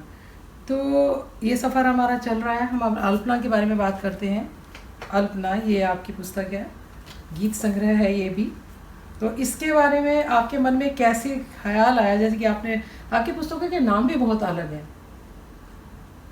दरअसल इतनी काव्य संकलन छपते हैं कि कुछ सोचा कि किस तरह से कुछ अलग रखा जाए, नहीं तो रिपीटिशन ही हो जाते हैं, जहाँ तक मेरी जानकारी है जी। आप देखें कि इतने हिंदी में तो काव्य संकलन में बहुत छपते हैं, हाँ, और बहुत अलग नाम होते हैं, कभी नाम एक जैसे हो जाते हैं, हाँ, तो कोशिश ये तो नहीं कह सकता कि ये नाम नहीं होंगे, नाम तो होंगे, हो सकता लेकिन मतलब तब भी कोशिश की कि शायद नाम, मतलब मैंने देखा कि शायद ये नाम नहीं है जी। हाँ, तो बस यही सोच के कि कुछ अलग रह जाए नाम जी, तो ये सोच के आपने अल्पना रंगोली जिसे कहते हैं आप, पुस्तक आपकी, इसके बारे में भी बस आप गीत लिखते गए और आप जोड़ते, मैंने आप मान चलिए कि अधिकांश गीत ही हैं जी। कविता मुश्किल से 1-2 मतलब हर संकलन में होंगी जी। तो मैं ज़्यादातर गीत ही लिखे हैं, क्योंकि गीत की शायद माइंड सेट ऐसे ही हो गया गीत जी। वाले। नहीं, बहुत अच्छे गीत लिखे हैं। और जैसे कि मैं आपको बस ये बताना चाहूँगी कि एक समय था जब गीत लिखे जाते थे, और धीरे धीरे ये हुआ कि जैसे मैं पापा जी का ही जिक्र करना चाहूँगी, डॉक्टर कुंवर बेचैन जी का, कि जब वो गीत लिखा करते थे तो गीतकार के नाम से उनको प्रसिद्धि मिली। धीरे धीरे क्या फिर ये होता है कि वो तो क्योंकि मंची कवि भी थे, लिखने के साथ साथ मंचों पर एक वक्त था जो गीत बहुत ज़्यादा सुनाए जाते थे और बहुत पसंद किए जाते थे। फिर कुछ पब्लिक कहीं ऐसी आई कि वो थोड़ा सा हटके कुछ अलग टेस्ट चाहते थे। पापा जी ने गज़ल लिखना भी शुरू किया, फिर गज़ल में गए, तो फिर गज़लकार के नाम से उनको प्रसिद्धि मिली। तो गज़ल ऐसा नहीं है, तो हम उनको, मैं और प्रगीत हमेशा कहा करते थे कि आप गीत सुनाइए, क्योंकि हमने जो एक गीत में जो एक भाव, ये कहेंगे गहराई जो होती है, मैं ये नहीं कहती कि गज़ल में नहीं होती है, लेकिन जो पुराने उस वक्त के नवगीत भी लिखे उन्होंने, गीत भी लिखे, जो आपके मन में बस जाती है वो चीज़, वो थोड़ी अलग है, मेरा अपना ऐसा मानना है। तो जैसे अभी हम अल्पना की बात कर रहे थे दर्शकों, इनके जो गीत संग्रह था, अब हम बात करते हैं ऊषो राग। एकदम हटके नाम है बिल्कुल, मैंने तो कभी पुस्तक का नाम पढ़ा नहीं, और मैं इसके बारे में ज़रूर जानना चाहूँगी कि ये नाम आपने कैसे सोचा। और इसमें भी बहुत अच्छे गीत हैं, बहुत सारे गीत हैं इसके अंदर भी। एक तो मैं सामने यही देख रही हूँ कि एक तेरी याद तेरा नाम, एक तेरी याद तेरा नाम लिए बैठा हूँ, एक तेरी याद तेरा नाम लिए बैठा हूँ, मैं तो एक सबसे हंसी काम लिए बैठा हूँ। क्या बात है। क्या कि सुर्ख आँखों से छलकते हुए ये पैमाने, सुर्ख आँखों से छलकते हुए ये पैमाने, या वो पैमाने, तेरे होठों से निकलते हुए वो अफसाने, वो तेरा बातों ही बातों में मुझे यूँ छू जाना, वो तेरा बातों ही बातों में मुझे यूँ छू जाना, तेरे गालों पे दमकती हुई वो मुस्काने। ऐसा नहीं है कि विरही गीत विजय जी ने लिखे हैं, उन्होंने बहुत अच्छे ये रोमांटिक गीत भी लिखे हैं। हर तरह के गीत आपको हर उसमें मिलेंगे, हर मूड में। तो इतने खूबसूरत खूबसूरत गीत इसमें ऊषो राग में है। हम बात करना चाहेंगे इस पुस्तक के बारे में कि आपका ये जो शीर्षक आपने इसका रखा, पुस्तक का नाम। मैंने आपको पहले ही बताया कि इतने संकलन निकलते हैं और इतने नाम रख दिए गए हैं अब तक किताबों के जी, कि नया नाम खोजना ही अपने आप में, ये बात बहुत सही कही आपने, क्योंकि बिल्कुल। तो कोशिश हमेशा ये रहती है कि कोई नाम ऐसा हो कि जो थोड़ा सा अलग हो, है ना। तो उसी अलग में मुझे लगा कि ऊषो राग, उषा का राग, सुबह का राग, है ना। तो संस्कृत में खूबसूरत सी तस्वीर इस पर एक, हाँ, इसमें नज़र में आपको बताऊं क्या हुआ कि अब मैं बाबा बनना शुरू हो गया था, मेरे नई पौधा आ गई थी, ये तो बड़ी अच्छी बात है। तो मुझे लगा मैं किसकी फ़ोटो रखूं इधर उधर की, तो बेहतर ये कि मैं अपने जो मेरे पोते हैं, अच्छा, हाँ, उनकी फ़ोटो। फिर मैंने ये सोचा कि मैं आप इधर उधर की फ़ोटो नहीं रखूंगा, जब मेरे घर में नए नए चेहरे आ रहे हैं सुंदर सुंदर, तो मैं उनकी फ़ोटो क्यों न रखूं।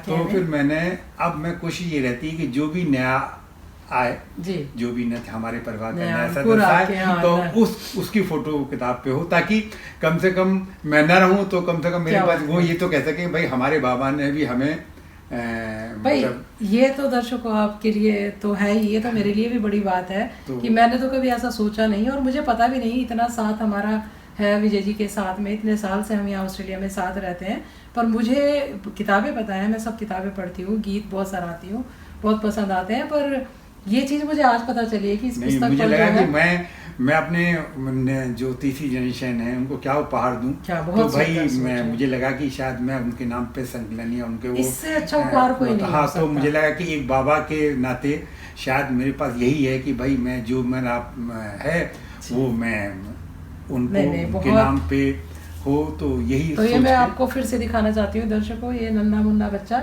ये अपना परिवार में बच्चा है, दादा कहेगी कि हम कैसे आने वाली जनरेशन को, जैसे कहते हैं नहीं, साहित्य लुप्त नहीं होता जा रहा है, हर आदमी अपनी कोशिश कर रहा है कि उसको आगे बढ़ाया जाए, और नए नए तरीके से, जो एक नया तरीका हमने अभी विजय जी से सीखा है, तो ये वास्तव में बहुत सराहनीय आपका कदम रहा है। ये देखिए दूसरी तस्वीर है ये, तो फिर हमारे सामने उनका अगला संग्रह आता है, की तस्वीर है जो पूर्णिमा, ये इसमें भी एक छोटा ईहान जो बता रहे हैं विजय जी, उनकी फोटो है, बहुत खूबसूरत फोटो है। ईहान का मतलब ही फुल मून होता है, अरबी का शब्द है जी, तो बहुत खूबसूरत है ये। तो ये इसलिए मैंने उसका नाम पूर्णिमा रखा, पूर्णिमा ईहान। देखिए नाम ईहान है, जो अरबी शब्द है। अरबी शब्द हाँ, तो अब मुझे लगा कि ईहान तो शब्द हमारी उसमें कॉमन है नहीं जी। पूर्णिमा बहुत ज्यादा कॉमन शब्द है जो सबको पता है, तो मैंने उसका नाम पूर्णिमा रख दिया। क्या बात है, ये पूर्णिमा और ईहान, ये इतना अच्छा संगम, बहुत खूबसूरत। ईहान के माता पिता को ईहान पसंद आया तो मुझे लगा कि भाई तो उनकी पसंद है, लेकिन मेरी पसंद पूर्णिमा है तो मैंने पूर्णिमा नहीं, ये मतलब दोनों चीजों को जोड़ के ऐसे पूर्णिमा ईहान हम कह सकते हैं कि ये इसमें शायद कविता भी मैंने कोशिश की कि वो उन्हीं के नाम से आप कुछ सुनाए इसमें से? हाँ, मैं इसका पहली कविता सुना देता हूँ, जो मैंने कोशिश भी करता हूँ कि जो नाम रखा जाए उस पर कविता जरूर होनी चाहिए। हाँ बिल्कुल सही है, शीर्षक को बताते हुए कविता जरूर होनी चाहिए। निशा रही न तम भरी विहस गया है आसमान, निशा रही न तम भरी विहस गया है आसमान, अपनी पूर्णता लिए जब गगन हुआ शशांक। क्या कहने, क्या बात है। सब कहे हैं धन्य तू ओ ईहान ओ ईहान, क्या कहने, सब कहे हैं धन्य तू। और जो आप इतने गीत लिखते हो तो हमेशा कुछ रिपीटिटिव बातें भी होती हैं। हाँ कुछ इंटेंशनली होती हैं, जैसे कि मैंने जब गीत लिखने शुरू किए तो दिमाग में था कि मैं विदेश के लिए क्या लिख रहा हूँ। मेरे दिमाग में आया कि मैं जो मेरे सांस्कृतिक मिथक हैं, चाहे वो कृष्ण हो, राधा हो, चाहे वो आपका भगवान राम हो, चाहे वो दुर्गा माता हो, तो कोशिश की उन पे एक एक रचना मुझसे लिख जाए। तो मैंने वो लिखा ना, कुछ लिखा जो बच्चों के लिए प्रेरणादायक है, कुछ ऐसा लिखा, कुछ मोटिवेशन ऐसा था कि जो बड़ों के लिए प्रेरणादायक है वो लिखा, कुछ नेशनल का लिखा। तो कोशिश मतलब यह रहती है कि कोई एस्पेक्ट छूटे नहीं ना। तो वहाँ मेरी सोच थोड़ी सी परिष्कृत हो जाती है। वहाँ मैं सोचता हूँ ना, ये चीज पॉपुलिज्म की नहीं है जी। ये चीज अपने मन के भाव, ये यहाँ मेरा आकलन होने वाला है। सही, सामान्य गीतों में मैं मान चलता हूँ तो लिख दिए, ये सब कोई भी लिख देगा। लेकिन अगर आप किसी खास शब्द पे लिख रहे हो, आप जब देश के ऊपर लिख रहे हो, तब मुझे लगता है कि नहीं, मुझे जो बेस्ट से बेस्ट शब्द हैं, जो सुंदर शब्द हैं और सुंदर जो भाव हैं, क्या मैं उसको ला सकता हूँ, नहीं ला सकता जी। तो वहाँ मैं फिर मुझे लगता है आपने वो अपनी खोज के दौड़ाने शुरू किए। शंखनाद हो रहा रात कर रही प्रयाण, शंखनाद हो रहा रात कर रही प्रयाण, हर दिशा में गूंजते मंगलीय मधुर गान। वाह क्या बात। शंखनाद हो रहा रात कर रही प्रयाण, हर दिशा में गूंजते मंगलीय मधुर गान, स्वयं प्रभा समुज्जला आरती उतारती, स्वयं प्रभा समुज्जला आरती उतारती, बढ़े चलो वसुंधरा पुकारती, बढ़े चलो वसुंधरा पुकारती। तो मुझे लगा कि मैं कुछ मैंने बताने की मैं बिल्कुल आप मान के लिए कि प्रसाद जी की छवि है, बिल्कुल है। हाँ। लेकिन मैंने ये कोशिश की जो सामायिक है, जो सामायिक समय है, क्या जो स्वतंत्र भारत का वो समय, क्योंकि प्रसाद जी का समय दूसरा था जी, है ना। हाँ, अब समय क्या है, अब हम जिम्मेदारियों का समय है। जो हमारे दर्शक देख रहे हैं और सुन रहे हैं, उनको भी लगेगा कि इतना सब करने के बाद भी विजय जी कहते हैं कि मैंने कुछ नहीं किया। ये एक बड़प्पन वाली बात होती है। बड़प्पन नहीं है, ये तो मैं आपको जो सच वास्तविकता बताऊं, कुछ में कोई वो नहीं कि मैं, ये हमारे लिए बहुत गर्व की बात है कि हमें बहुत आपसे हम मिले और हम मतलब आज आपका ये साक्षात्कार ले पाए।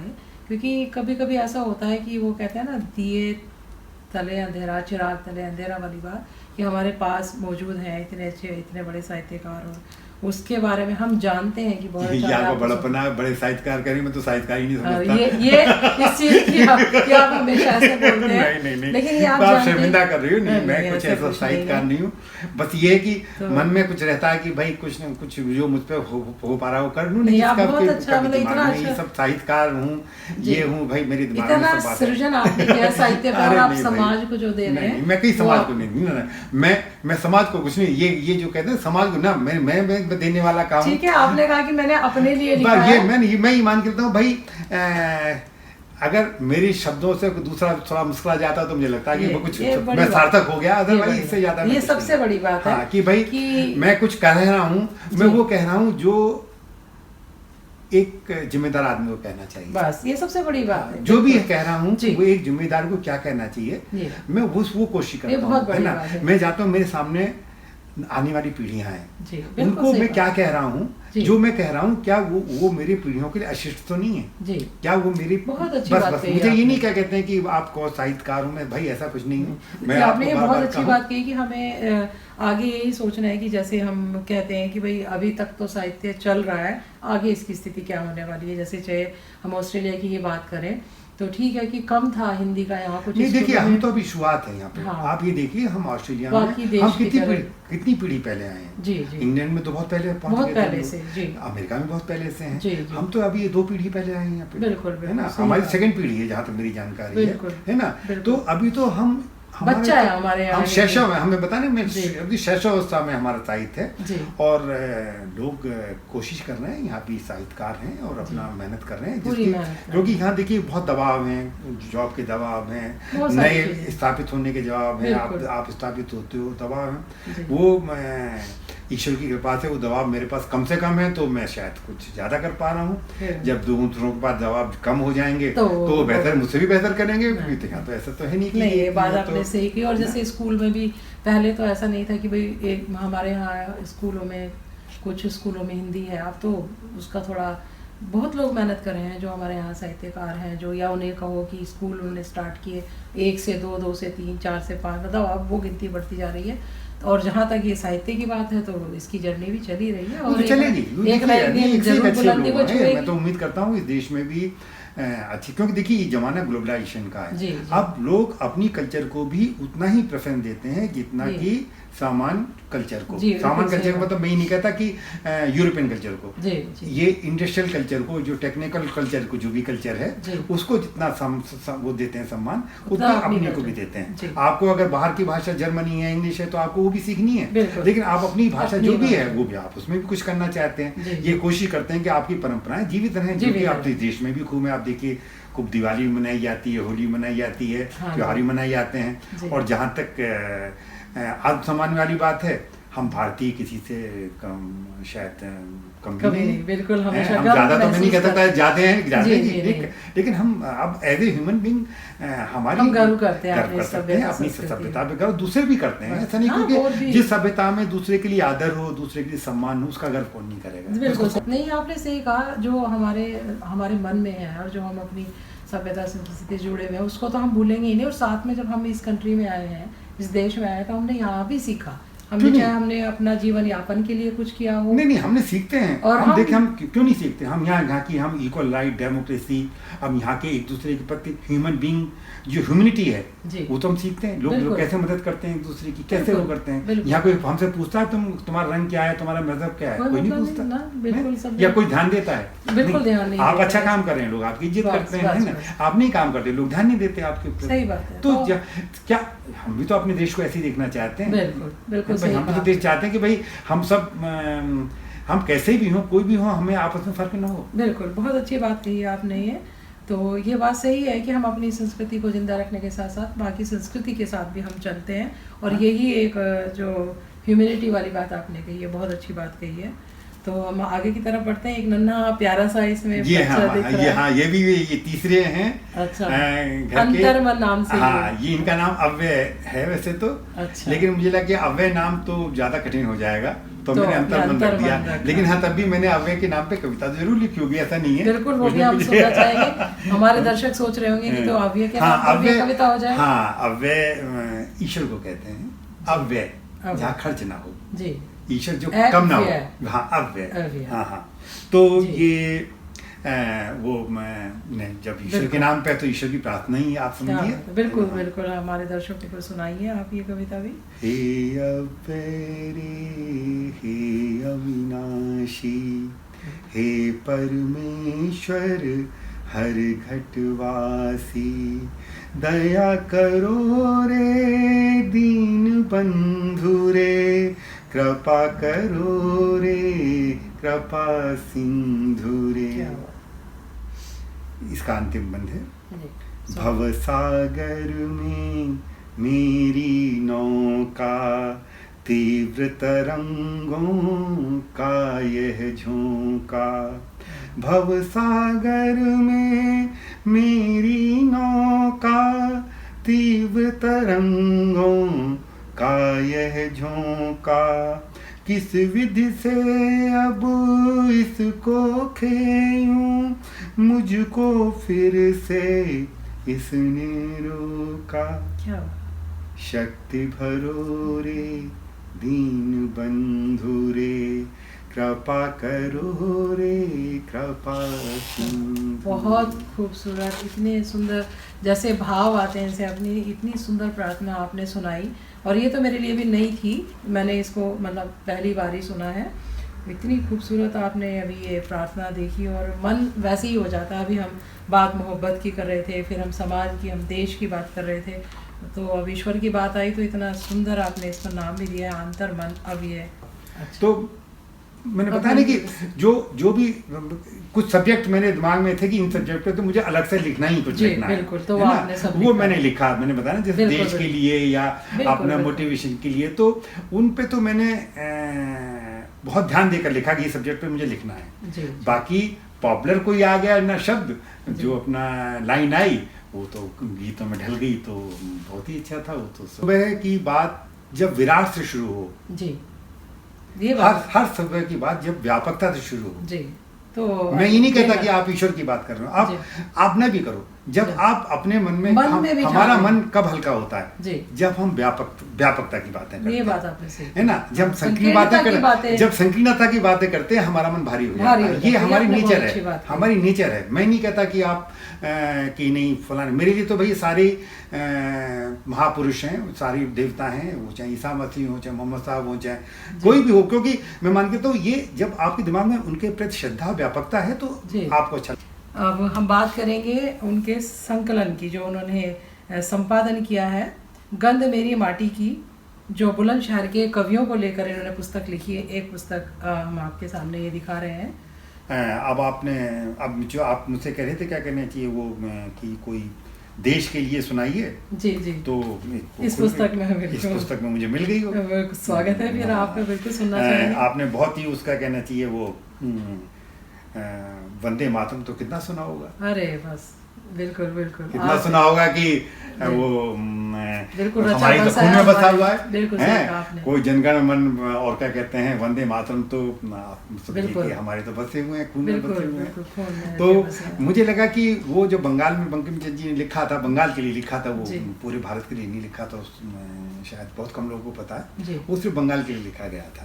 आनंद मठ में जो लिखा था, वो सन्यासी विद्रोह जो था, उसमें उनको जगह मिली है उस रचना को।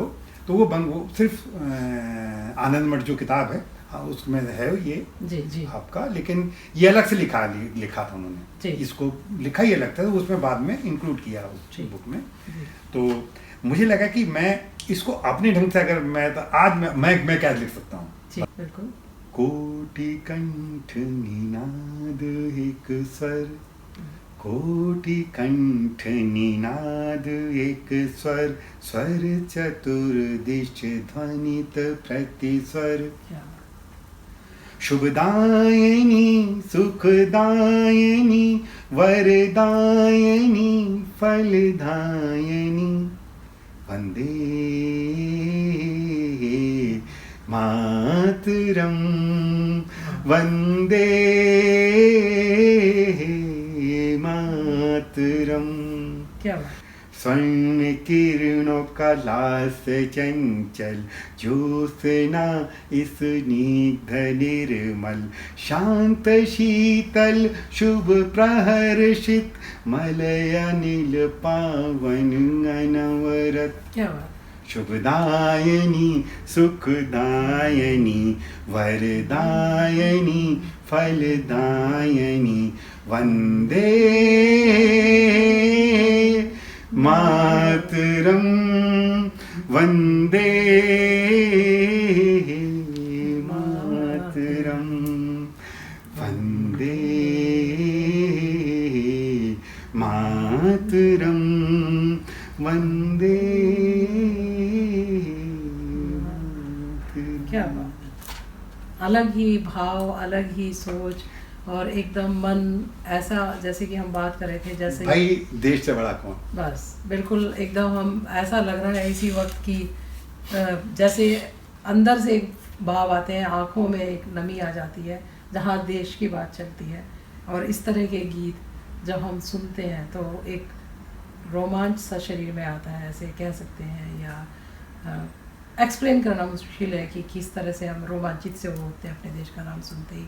ऊपर से जो दर्द गीत में, या आप कहेंगे जो भाव, अभी भी बात कर रहे थे कि अगर भाव नहीं है, फिर उससे खूबसूरत शब्द नहीं है, तो फिर कुछ नहीं है। लेकिन जैसे ही आपने इसको गाया तो रोंगटे खड़े हो जाना जिसको कहते हैं, उस तरह से रोंगटे खड़े होना, राह के न होना स्वाभाविक है, क्योंकि हमारी देशभक्ति है। ये गीत लिखना सार्थक हो गया, मुझे लगा कि हाँ भाई मैं धन्य हो गया जब मैं ऐसे गीत लिख पाता हूँ, तो अपने आप को धन्य मानता हूँ कि भाई मुझसे, मेरे छोटे से जैसे आदमी तो कुछ अच्छा हो गया। तो ये आपकी गीत की जो है बात यहाँ पर चल रही थी, गीत की और लेख की बात चल रही थी। अब हम कहानियों पे आ जाते हैं। तो दर्शकों आपको ये भी बता दें कि हमारे विजय जी कहानियाँ भी लिखते हैं। तो उनकी कहानियाँ जो है, मैं चर्चित कहानियों की यहाँ पर बात करना चाहूँगी कि कहानी डाइनिंग हॉल, इस कहानी का शीर्षक है डाइनिंग हॉल। और इसके अंदर क्या है मैं बताती हूँ, भारत और चीन के सांस्कृतिक संबंधों और उनके योगदान को उजागर करती हुई कहानी है। इन कहानियों को आप पढ़ सकते हैं ऑनलाइन। ये कहानियाँ आपको हिंदी प्रतिलिपि.com पर पढ़ने को मिल जाएंगी। और एक कहानी है चिंता, जिसमें कि उत्तराखंड के सांस्कृतिक इतिहास को उजागर किया गया है। उसके एक कहानी की बात करूँगी, उस कहानी का नाम है एक दिन, जिसमें कि भारत और ऑस्ट्रेलिया के ऐतिहासिक संबंधों के साथ ही सिडनी और ऑस्ट्रेलिया के सांस्कृतिक इतिहास को अपने में समाती हुई एक प्रेम कहानी है, प्रेम कथा है, जिसका नाम है चिंता। और हम बात करते हैं कलाकार की। जी हाँ, अगली कहानी कलाकार, जिसमें कि बुलंदशहर, जहाँ के हमारे विजय जी हैं, बुलंदशहर में समय के साथ साथ बदलते हुए सामाजिक वर्ग को लेकर इन्होंने इस कहानी को लिखा है। और हम बात करते हैं परमेश्वर का उदय, कहानी का शीर्षक है। इसके अंदर एक ही ईश्वर की सोच कब, कहाँ और किन परिस्थितियों में विकसित हुई, इसने उस समाज को किस तरह प्रभावित किया। भगवान, ईश्वर, ब्रह्म, अल्लाह, खुदा, गॉड, यहोवा, परमेश्वर के लिए जो भी प्रयोग होने वाले नाम हैं, इसमें इन्होंने इस बारे में परमेश्वर का उदय शीर्षक नाम से ये कहानी है। आप इसको पढ़ना चाहें तो हिंदी प्रतिलिपि.com पर भी पढ़ सकते हैं। तो हमारे विजय जी गीतकार हैं, कहानीकार हैं, गज़लकार हैं। तो ये हमारी यात्रा जो चली, गीत से लेकर लेख, कहानी, निबंध भी आपने लिखे हैं। तो अब हम आते हैं जो सपना विजय जी ने बहुत शुरू में देखा था कि मुझे कुछ करना है, मुझे कुछ लिखना है। तो वो सपना, उससे पहले इतना कुछ लिख लिया है, वो सपना भी पूरा हुआ, जिसकी बात कर रहे थे कि मुझे एक उपन्यास लिखना है। उपन्यास की जब हम बात करें तो ये कह देना कि मुझे उपन्यास लिखना है, आसानी से नहीं लिखा जाता।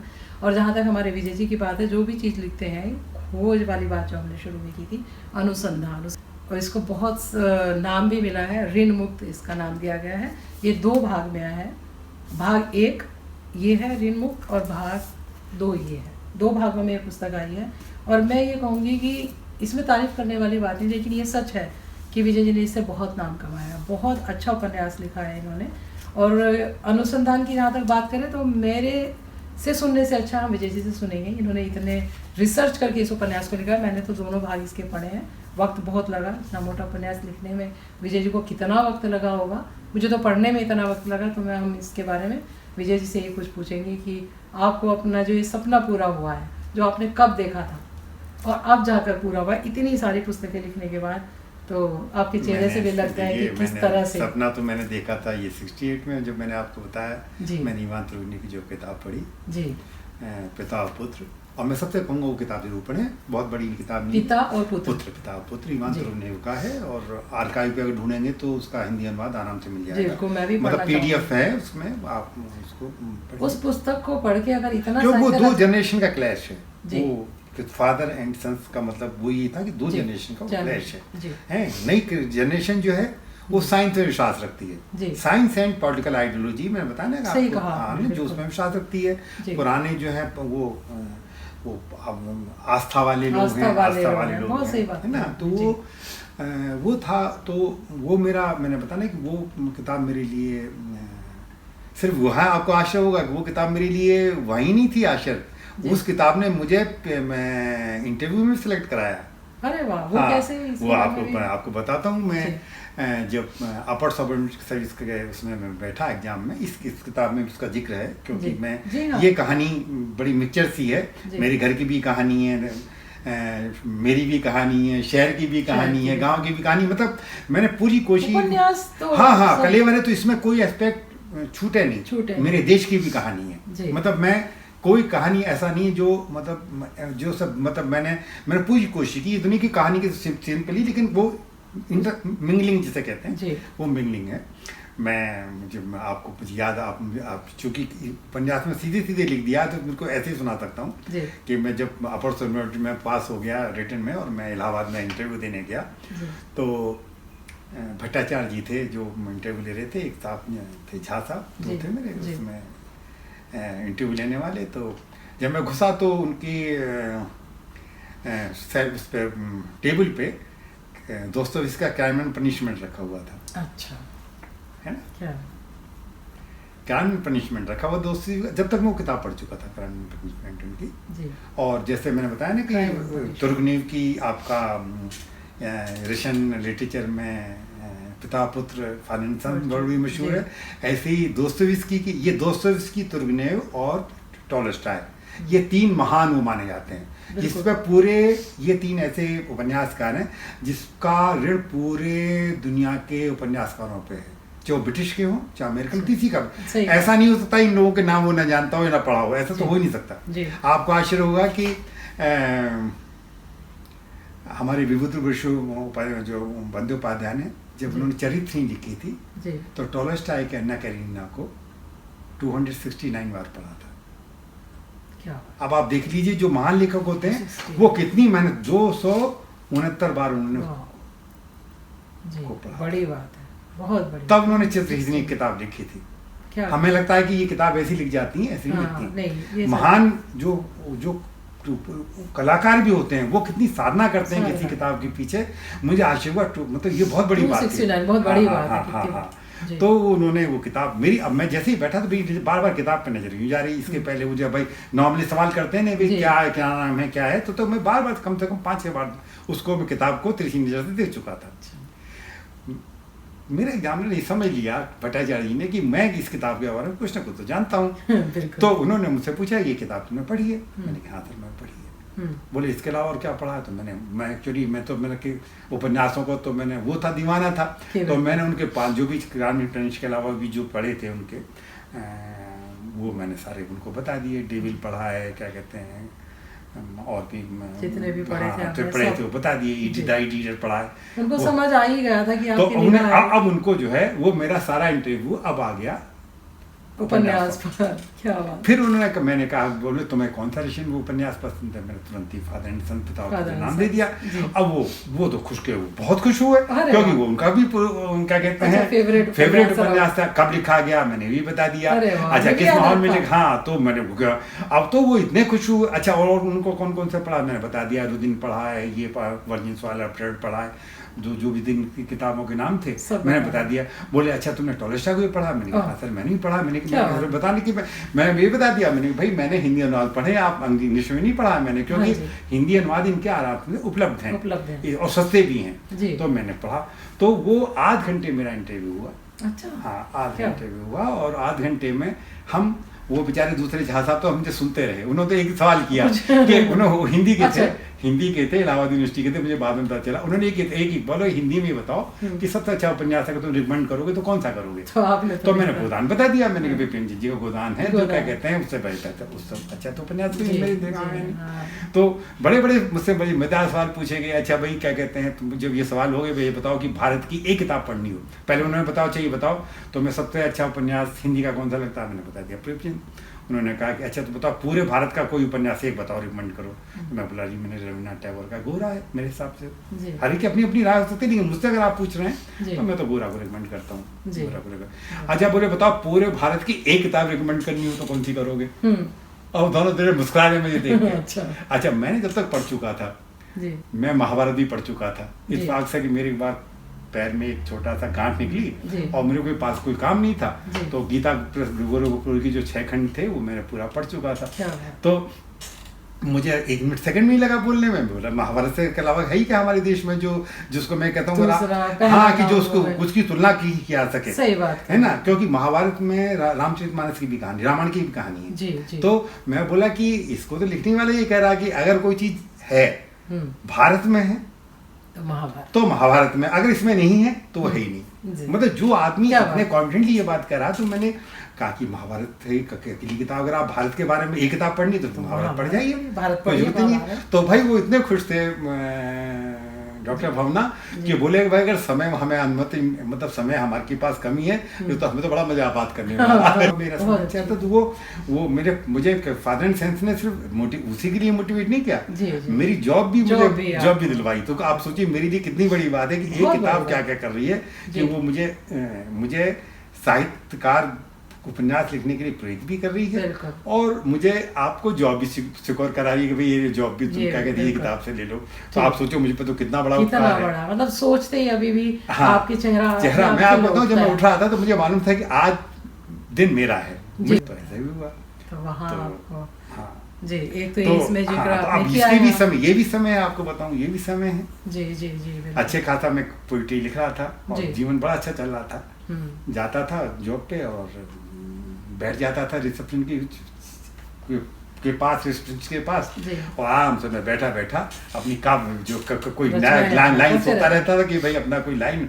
और जहाँ मैं काम करता था वहाँ अच्छा खासा फेमस भी था, क्योंकि मुझे चाहे वो जर्मनी उपन्यासकार हों, चाहे फ्रेंच के हों, चाहे वो रशियन हों, चाहे वो क्या कहते हैं आपका लैटिन अमेरिकन हो, सभी उपन्यासकारों के नाम उनकी किताब में रटी हुई थी।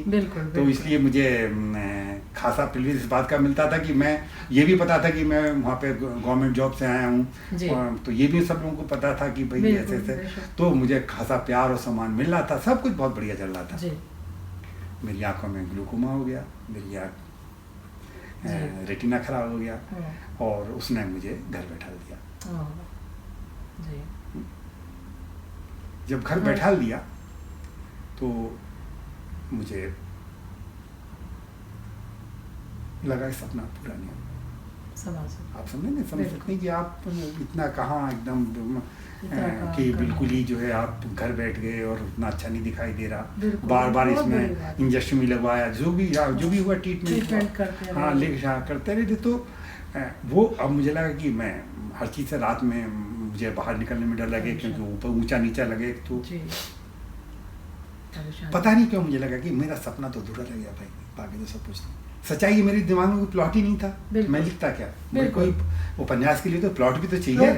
प्लॉट चाहिए तभी तो आप भरोगे, आपके पास कुछ है ही नहीं, कुछ कोई मतलब रूपरेखा ही नहीं है, आप क्या करोगे। सही बात। और मुझे लगा मैं पता नहीं क्यों हमने कि मतलब इतने नीचे निर्दयी क्यों बन गई मेरे प्रति, मतलब मेरे लिए क्या, मतलब मैंने तो भाई ऐसा किया भी नहीं। और मतलब ये सब बहुत सारे सवाल, तो बहुत सारे सवाल आए मतलब दिमाग में, और मैं हल्के से माइल्ड डिप्रेशन में आ गया।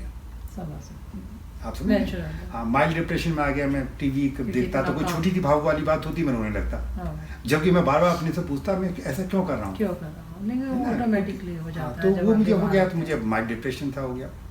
उस माइंड डिप्रेशन में बार बार ये दिमाग में आ कि भाई मेरा मुझे और कुछ, आप दुनिया आपको आशिक कितना है, हंसी वाली बात। इस देश में लोग पैसे कमाने आते हैं और मैं देख रहा था कि मैं उपन्यास लिख पा रहा हूँ।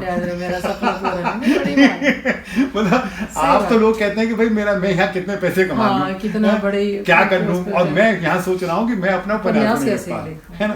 जबकि मुझे मालूम है न उससे मुझे कोई गेन होने वाला है, न पॉपुलैरिटी मिलने वाली है, न उससे पैसे मिलने वाले हैं, न उससे कुछ सामान भी मिलने वाला है। ये भी मैं जानता हूँ। हिंदी साहित्य के बारे में मैं आपसे क्या बोलूँ, आप भी जानती हो, है ना, मैं कुछ नहीं कह सकता। हाँ, है ना, जो भी हम कर रहे हैं अपने प्रयासों से कर रहे हैं, अपने मन के लिए कर रहे हैं, मन से कर रहे हैं, है ना। बाकी जो दुनिया मार्केट की है, जहाँ हमारी पूछ शायद बहुत अच्छी नहीं है। नहीं, आपने बहुत सही बात कही। तो इसलिए जो भी कर रहे हैं उन सबको मेरा नमन है कि जो कुछ कर रहे हैं, जो भी कर रहे हैं, हाँ उनके सबको मेरा नमन है कि हाँ भाई हम कुछ कर तो रहे हैं। तो मुझे लगा कि नहीं, तभी एक छवि मेरे पीछे दिमाग में उभरी। मुझे मालूम वो छवि क्या है, वो कई रूपों का मिक्सचर होगी शायद, मैं तो मान सकता हूँ, जो अवचेतन में थी। उस छवि ने मुझसे कहा कि मैं किताब तो लिख जाएगी, लेकिन तुम्हें मेरी बात माननी पड़ेगी। आप सोचिए, मैं अपने आप से बातें कर रहा हूँ, मेरे मन में आपस में बातें हो रही हैं, एक छवि जो है मेरे सामने खड़ी है, जो मैं आराम से हमसे आपको रेखा चित्र बना दूंगा उसका, है ना। एक छवि है कि जो कह रही है भाई मैं किताब तो ठीक लग जाएगी तुम्हारी, लेकिन तुम मेरी शर्तें माननी होंगी। तो शर्तें क्या है, तो मुझे अपने जीवन में रखना पड़ेगा। अच्छा, आउटसाइड अपन की किताब नहीं लिख सकते, तो भी मेरे जीवन में रखना पड़ेगा, किताब तो हो जाएगी तुम्हारी जी। तो ऐसा वो क्या था, है ना जी। तो अब मैंने बात दिमाग लगाया, दिमाग अपने जीवन में कैसे रख लूँ भाई। मैं तो अच्छे खासा कभी ऐसा किसी को भी चाहा भी नहीं पड़ शादी के पहले कि मैं किसी दीवाना रहा हूँ। सही बात है। कोई प्रेम टूट गया हो ऐसा भी कभी नहीं हुआ। हाँ, ऐसा नहीं, दोस्ती तो रही लेकिन सम्मान पूर्वक रही है। माँ में मालूम शादी वादी तो होनी नहीं है, तो ऐसा नहीं क्या कहते हैं, लेकिन ऐसा कभी नहीं हुआ कि भाई इससे मैंने चाहा उससे शादी हो जाए, ऐसी कोई वो छवि आ गई। हाँ, वो घटना ऐसा भी कुछ नहीं था, ऐसा भी कुछ नहीं था मेरे जीवन में पहले। चुपचाप शादी हुई और मतलब उसके बाद जीवन चलने लगा अपना सुचारू रूप से। तो मैं बात सोचूं भाई कहाँ रख लूँ, कौन सी जगह है, मेरे तो उसमें है ही नहीं जी। और मैं अपने जीवन में रखता हूँ तो झूठी है फिर तो। हाँ, भाई आप जब मैं अपने जीवन में कैसे रख सकता हूँ ऐसे क्या कहते हैं कैरेक्टर को जो ऐसा कुछ घटा ही नहीं, कुछ है ही भाई। कोई पहले कुछ शादी के पहले कोई कहीं दिल टूटा होता जैसे लोग कहते हैं, तो शायद मैं उसको कहीं अपना कहीं मतलब देखता कि कहीं वो जगह भी नहीं थी कहीं, तो फिर कहाँ रखूँ। तो मुझसे एक बड़ा भाई था जी, जो गुजर गया था जी, अभी हाँ, है ना, वो गुजर गया था जी। 20 या 1 महीने बाद मैं हल्के से बोला उस छवि से, मैं रख लूंगा। क्या बात है? रख लूंगा हो गया। मतलब अब वो रख लूंगा जो था ना, वो उसने सारे मेरे रास्ते खोल दिए। क्या बात है, क्या बात है, बहुत अलग बात। मतलब आप सोचिए उस रख लूंगा ने जी सारे मेरे रास्ते खोल दिए थे, जो मैं चाहता था वो। अब मुझे कोई प्रॉब्लम नहीं थी, अब मुझे कहीं नरेशन में कोई प्रॉब्लम नहीं थी, कहीं कुछ प्रॉब्लम नहीं थी। लेकिन ये तो मैंने सोचा रख लूंगा, लेकिन रखने में से बात नहीं बनेगी ना। लेकिन अभी चीजें बहुत क्लियर नहीं हुई थी। मतलब आप सोचो धुंधला तो पूरा था मेरे सामने, धुंधला पूरा था। बिल्कुल बिल्कुल। तो धुंधला जब पूरा था तो मैं क्या करूँ, कैसे करूँ, कुछ नहीं समझ में आया था। तो अब रोज रोना शुरू हो गया मेरा लगातार। मैं आपको बताऊं डिप्रेशन की स्थिति, डिप्रेशन की वजह से, या अब इसको लेकर कि कैसे इस कैरेक्टर को लेकर दीन को मैं दी कहता हूँ। अभी तक मैं नाम लेना में मुझे बहुत घबराहट होती है, क्योंकि वो मेरे भाई की प्रेमिका और पत्नी होने वाली है। तो आप सोचिए कि मैं उनका नाम कैसे तो नहीं ले सकते है ना। जो आप तो हाँ, तो वो कैरेक्टर मेरे जो समा है वो मेरे भाई की मंगेतर है, मेरी प्रेमिका नहीं है, वो मुसलमान है, वो प्रेमिका है। सबा नाम से सबा जो है ना, सबा जो है वो मेरे भाई की प्रेमिका है। हाँ, मेरी वो हमदर्द है क्यों, मैं उनका छोटा भाई हूँ, प्रेमिका छोटा भाई हूँ। मेरे लिए तो वो मतलब वो मेरे लिए छोटे भाई की तरह, जैसे आप समझते हैं भाई हर प्रेमिका है ना। मेरी तो वही हालत वो है। तो आपको तो दी कहना है। अब मुझे तो दी कहना है, मैं तो नाम भी नहीं ले सकता। नाम भी लेना मेरे लिए तो बड़ी बदतमीजी वाली बात है। जिसके प्रति इतनी श्रद्धा हो उसका नाम कैसे। अब धीरे धीरे मैं बोला, अब जब मुझे पता चल कि ऐसा है, तो बोले कुछ ना, मतलब तुम अपने परिवार का मेंबर बना लो मुझे। मतलब उन्होंने कहा कि भाई तुम जुड़ जाओ और परिवार में जोड़ लो मुझे, और मैं आ जाऊंगी। और वो फिर अब मेरे लिए रास्ता बहुत आसान हो जाएगा। बहुत आसान। क्या बात। मैं इतना आसान था कि मुझे अब मेरे सामने सब कुछ खुला हुआ था। मुझे कुछ नहीं लगता, मुझे सिर्फ अपने परिवार की, अपने इन्वायरमेंट की कहानी लिखनी थी सिर्फ जी। वो कैसे डालना था, कैसे लिखना था, वो कॉन्सेप्ट क्लियर नहीं था। वो एक छाया एक मतलब क्या कहते हैं क्लियर हो गया कि मुझे अब ये करना। क्या बात, बहुत अच्छी। तो मतलब भाई भी था मेरे रियल। आप सोचिए, मतलब मैं कहीं मतलब झूठ नहीं बोल रहा, है ना। अब मैं उनको अनरियल इसलिए नहीं बता सकता। साहित्यकार की समस्या आप देखिए। अब आप मुझसे कहोगी क्या सबा खान या दी अनरियल है, मैं कहूँगा कैसे अनरियल कह दूँ। सारी की ये 900 पेज तो उन्हीं के नाम पे भरे गए। तो साहित्य का जो सच होता है बहुत डिफरेंट होता है ना। सवाल ये है कि क्या आपको इस किताब को पढ़ के ये लगता है कि कौन सा अनरियल है, कौन सा रियल है। अगर वो पूरी किताब रियल लगती है तो साहित्य है, नहीं तो बेकार है, फैंटेसी है ना। तो वो कुछ ऐसा जो मतलब बन गया। अब मेरे पास समय की कमी तो थी नहीं, कि मैं तो घर पे था, समय की कमी नहीं थी। और मेरे पास एक ही लक्ष्य रह गया था कि मैं अपना सपना पूरा करूं। तो वो ईश्वर मेहरबान था, मेरे बुजुर्गों का आशीर्वाद था मेरे साथ, मेरे साथियों का आशीर्वाद था। तो कहानी लिखने में मुझे समस्या नहीं आई। समस्या मुझे जब आई जब मुझे अपने कैरेक्टर को, अपने भाई को जैसे एक्सीडेंट में गुजरा, तो सच में मेरे लिए बड़ी क्राइसिस हो। जब दी मुझसे बिछड़ी, क्योंकि मैं दी से चाहने लगा था, क्योंकि वो मेरे भाई के बेटे की माँ बनने वाली थी, माँ बन गई थी। वो मैं भी चाहता था, वो मेरे तो मुझे लगा। तो बहुत सारे ऐसे थे कि जिसको लिखना वाकई मेरे लिए, मतलब आप समझो कि आग पे चलना था। बिल्कुल, कहना तो उपन्यास है। तो कुछ ऐसा भी था कि दी की कुछ और भी एक शर्त थी भाई, एक ये शर्त थी, वो ह्यूमन से और ह्यूमन की नेचर से एकात्मकता सिद्ध करना चाहती थी बाई साइंस। नेचर हम कह देते हैं जैसे कि हम सब एक हैं, या नेचर के मिट्टी के बने हुए हैं, लेकिन आज तो साइंस ने तरक्की कर ली है, हमें किसी अद्वैत वेदांत की देखने की जरूरत नहीं है अकेले। हम उस अद्वैत वेदांत को बाकायदा फिजिक्स और केमिस्ट्री से हम सिद्ध कर सकते हैं। आज हम प्रूफ दे सकते हैं नहीं, ये हम अलग नहीं हैं, हमारे रंग भले वो अलग हैं। उसकी भी एक वजह है कि हम ज्योग्राफिकल अलग अलग हो गए। हम अफ्रीका से निकले हुए 2 लाख साल पहले निकले हुए लोग हैं, जो हम अलग अलग भूखंडों में रह के हमने अपने अलग अलग भाषा और अपने अपने अलग अलग रिलीजन तैयार कर लिए, हो गए। लेकिन सच्चाई ये बेसिकली हम पूरी दुनिया एक है, हम एक हैं, हम अफ्रीका की निकली हुई संतानें हैं। हम ये क्या हम भारत के हमेशा रहने वाले हैं? आप गलतफहमी में हो। हम सब बाहर से आए हुए हैं। हम सब अफ्रीका से आए हुए हैं, चाहे यूरोप में हो, चाहे वो ऑस्ट्रेलिया में हो, है ना। जो अबॉर्जिनीज हैं, जो हमारे देश में अबॉर्जिनीज हैं, वो कभी अफ्रीका से और इंडिया का रास्ता तय करते हुए 50,000 साल पहले इस देश में आए हैं, है ना। तो ये कहना कि क्या कहते हैं कि हम एक्सक्लूसिव हैं, हम अलग हैं, अलग तो आप कतई नहीं है, ये तो बिल्कुल भूल जाइए। तो दी की ये भी थी कि दीपी को ये इसका बड़ा शौक था कि वो इस बात को सिद्ध करे।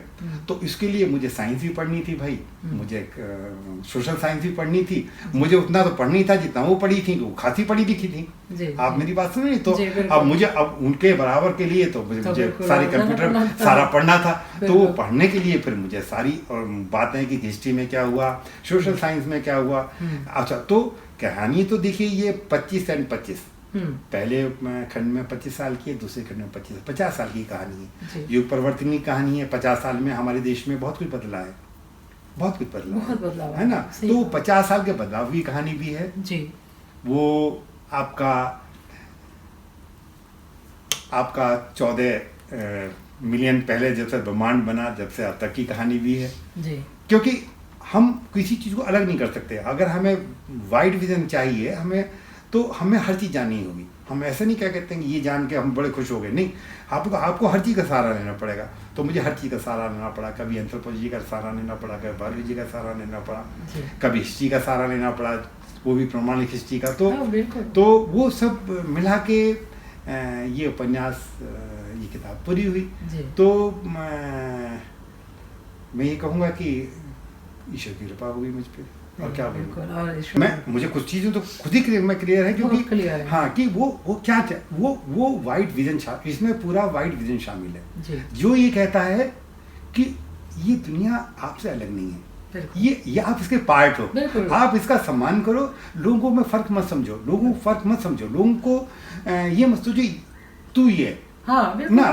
तो अगर आप ये बात समझ पा रहे हो तो जीवन है। आगे बढ़ाए तो जीवन। हमारी बात पहले चल रही थी कि संकीर्णता वाली बात, हाँ, तो ये सारी कहानी क्या आप इसमें सारी कहानी क्या आप देश के सच्चे नागरिक कैसे हो, ये सारी कहानी सभा की जो दी है उनकी सारी समस्या क्या है कि कैसे हम एक सिटीजन, गुड सिटीजन कैसे बने, गुड सिटीजन कैसे बने।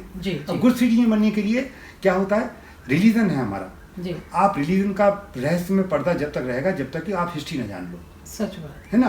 और आप जो कहते हैं ना हिस्ट्री, मैं आपसे कहता हूँ मुझसे आप मुझसे को सिलेबस बनाओ तो मैं एक ही बात कहूँगा कि आपको हर धर्म के बारे में थोड़ी थोड़ी नॉलेज होनी चाहिए। क्योंकि देखिए हम हमेशा सच नहीं होते जी। हर जगह कहीं ना कहीं थोड़ी बहुत गड़बड़ होती है। हम कुछ भी कह दें, हम अपनी मैं तो प्राउड करता हूँ अपने धर्म पे, लेकिन मुझसे कहोगे अस्पृश्यता के बारे में बोलना तो मैं क्या बोलूँ। सही बात है। आज के युग में, मैं नहीं जानता उस युग में क्या, लेकिन आज के युग में अब मुझसे अस्पृश्यता के बारे में कहो तो मैं क्या कहूँगा, मैं कहूँगा भाई ना, ये रिलीजन नहीं है मेरा, कहीं ना कहीं गड़बड़ है, इसको निकालो। हाँ, बिल्कुल तो सही बात है। ये किताब कहती है कि भाई आंखें खोलो जी, ये दुनिया आप ही की अपनी है, इसका सम्मान करो और अपना सम्मान करार लो जो भी है ना। तो ये कोशिश ये की है कि भाई 50 साल के हमारे देश के सोसाइटी के इतिहास को, मिडिल क्लास के इतिहास तो बहुत बड़ा है, मिडिल क्लास की कहानी को सुरक्षित रखने का एक ये था, भी हो गया। मेरे परिवार की कहानी भी सुरक्षित रहेगी, मेरे शहर की कहानी भी सुरक्षित रहेगी, मेरे गांव की कहानी भी सुरक्षित रहेगी, देश की भी है और परंपराओं की भी है। तो बस मैं इससे याद है क्या कहूँ। तो बस सही है। ये किताब आपकी समन्वय प्रकाशन से, दोनों पकड़ने जो है समन्वय प्रकाशन छपे। तो देखिए श्रोताओं, दर्शकों, अगर आप इसे पढ़िए, क्योंकि ये किताब ऐसी पुस्तक है बहुत मुश्किल से आपको बहुत मेहनत से लिखी जाती हैं और मुश्किल से मिलती हैं। और ये जो आपने इसमें चित्र दिया है, ये मेरे घर का है, ये मेरे घर का है। मैंने बताया ना कि मैं ओरिजिनल, हाँ, मैंने बताया कहीं भी पूरी कोशिश की है कि हर रियल चीज बनी रहे, क्योंकि दीज घर से जुड़ी हुई हैं। जी, इससे बेहतर क्या हो सकता था, इससे बेहतर क्या हो सकता था। तो मैंने ये चित्र भी लिखा है। मैं एक किताब के बारे में एक ही दावा कर सकता हूँ जी, इसको आसानी नहीं पढ़ा जा सकता, लेकिन आप पढ़ेंगे तो भूलेंगे भी नहीं, ये और भूल पढ़ेंगे तो आप उसको फेंक भी नहीं सकती। ये भी मैं आपको दावा कर सकता हूँ, ये इस बात की गवाह मैं हूँ। आप जो फेंकेंगी, आप हर उपन्यास को फेंक देंगी। आज आप इसको जब उपन्यासों को फेंकने की बात आएगी ना, तो आप विश्वास कीजिए सब बाद में फेंकेंगे इसको। नहीं, बिल्कुल नहीं फेंक सकते, क्योंकि इसमें इतना मैं ये लेकिन मैं ये भी कह सकता हूँ, शोध आपने इसमें मैं ये भी कह सकता हूँ कि बहुत कठिन है। मैं आपसे पहले, मुझे कोई शक नहीं कहना, क्योंकि जब मैं बायोलॉजी की बात करूंगा, इवोल्यूशन की बात करूंगा, डार्विन की बातें होती हैं, जब दी डार्विन की बातें करती हैं, जब आप क्लासिक फिजिक्स और क्वांटम फिजिक्स की बातें करते हो, तो आसान नहीं होता। अगर आप साइंस के स्टूडेंट नहीं है तो नेचुरली आपको परेशान है। लेकिन मेरी मजबूरी क्या है, क्यों जब दी चाहती है कि आप साइंटिफिकली सिद्ध करो, तो फिर आप आप सब करना ही है मुझे। नहीं, आप ये मैं इस बात को कह सकती हूँ कि जैसे आपने कहा कि मैं भी नहीं हूँ, साइंस की स्टूडेंट नहीं हूँ, तो उस चीज को मैंने कई बार पढ़ा कि मुझे थोड़ा समझ आए कि ये क्या चीज है। तो ये सच है कि यार आपने कितनी मेहनत इस पे की होगी, और लेकिन कहना आपने नहीं, मैंने कोई मेहनत नहीं की। मैं आपसे पहले आपसे दी ये सब दी की वो है। मैं आपको निश्चित बता रहा हूँ कि मैंने कोई मेहनत नहीं की, मैं आपको बिल्कुल बता दूँ। अच्छा। हाँ, इतना जरूर है, जिस दिन ये किताब मेरा फर्स्ट खंड पूरा हुआ जी, उस दिन मैंने ईश्वर से हाथ जोड़ दिया कि भाई बस ये मेरा सपना, मतलब तुमने सपना मेरा पूरा करा दिया। मुझे कोई शिकायत नहीं, किसी से कोई शिकायत तो पहले भी नहीं, अपने आप से। हर बच्चा जैसे कहते हैं ना कि कभी जिक्र होता है कि अपनी पसंदीदा कविता सुनाइए, आपसे भी सवाल होता है, हमसे भी, हमें अपने सब बच्चे प्यारे, वही कविता हो चाहे क्या कुछ, ये कहना तो बड़ा बेकार है कि कौन सी मुश्किल होती है। तो हमारा जवाब भी तो कवियों का यही होता है कि भाई हमें तो सभी पसंद है, पर चलिए ये सुना देते हैं। ऐसा नहीं, कोई नहीं सुने। और जिसको कहते हैं, मतलब एक इंटरव्यू था, वो राज कपूर जी का था शायद, सिमी जी के साथ। तो राज कपूर जी ने कहा भाई जो सबको नहीं प्यारा तो माँ को शायद वो ज्यादा प्यारा होता है, जो मेरी फ्लॉप होगी फिल्म में, वो शायद मुझे ज्यादा प्यारी हैं, क्योंकि वो दुनिया ने, भाई मेरे लिए तो बच्चा ही था, लेकिन वो क्या, जिस बच्चे को जो आपने दुनिया नहीं समझती, उसको हमें ज्यादा माँ को शायद वो जो बच्चा अच्छा नहीं कर पाता, आपने देखा ना, उससे ज्यादा प्यार, उससे आदमी को माँ का प्यार, बिल्कुल, क्योंकि उसको वो सपोर्ट, उसको सपोर्ट शायद चाहिए, तो दिमाग में रहता, तो माँ के लिए तो वो बच्चा और ज्यादा प्यारा हो जाता है। तो मुझे कभी दिमाग में कि इसको किसी ने पढ़ा नहीं पढ़ा, या किसी ने जाना नहीं जाना, या ये कठिन है, जैसे कई लोगों ने मुझे मेरे दोस्तों ने सलाह दी कि आप इसमें साइंस का सामान निकाल दो, उसका निकाल दो। सलाह देने वाले हाँ, तो नहीं, वो मैंने जो बताया, मैंने बोला ना, तो फिर वो खुद ही हंस के बोली नहीं भाई मुझे पता है। आपने एक शोध करके एक उपन्यास लिखा है, इसमें कहानी भी है, इसमें हर तरह के भाव हैं, और जहाँ आपको समझ नहीं आता आप उसको स्किप कर दीजिए, मत पढ़िए साइंस को। मैं लोगों से ये कहता हूँ, अगर नहीं समझ नरेशन पढ़ जाओ, मत पढ़ो, बाद में पढ़ो, ये तो आपके अपना नरेशन, अगर तुम्हें नहीं लगता है तो नरेशन पढ़ जाओ अकेले। लेकिन लेखक को आप कैसे कह सकते हैं, लेखक की जर्नी। चलिए, मेरे ख्याल से हम लोग अच्छा खासा बातें कर चुके हैं, इसकी आखिरी गीत सुना दूं आपको। हाँ जी, आप इसमें था ना? नहीं, निर्मुक्त भी सुना देता हूँ। अच्छा। आखिरी गीत सुना देता हूँ, तो इसका मैंने समापन गीत लिखने का फायदा मुझे मिला, क्योंकि गीत लिखना, मुझे पता चला कि गीत लिखना तो मेरे लिए कितना फायदेमंद था, ये बात ये उपन्यास लिखने में पता चला। क्योंकि वो तो ये अच्छा आपने वो किया कि चलिए हमारी बातचीत बहुत अच्छी हो गई है।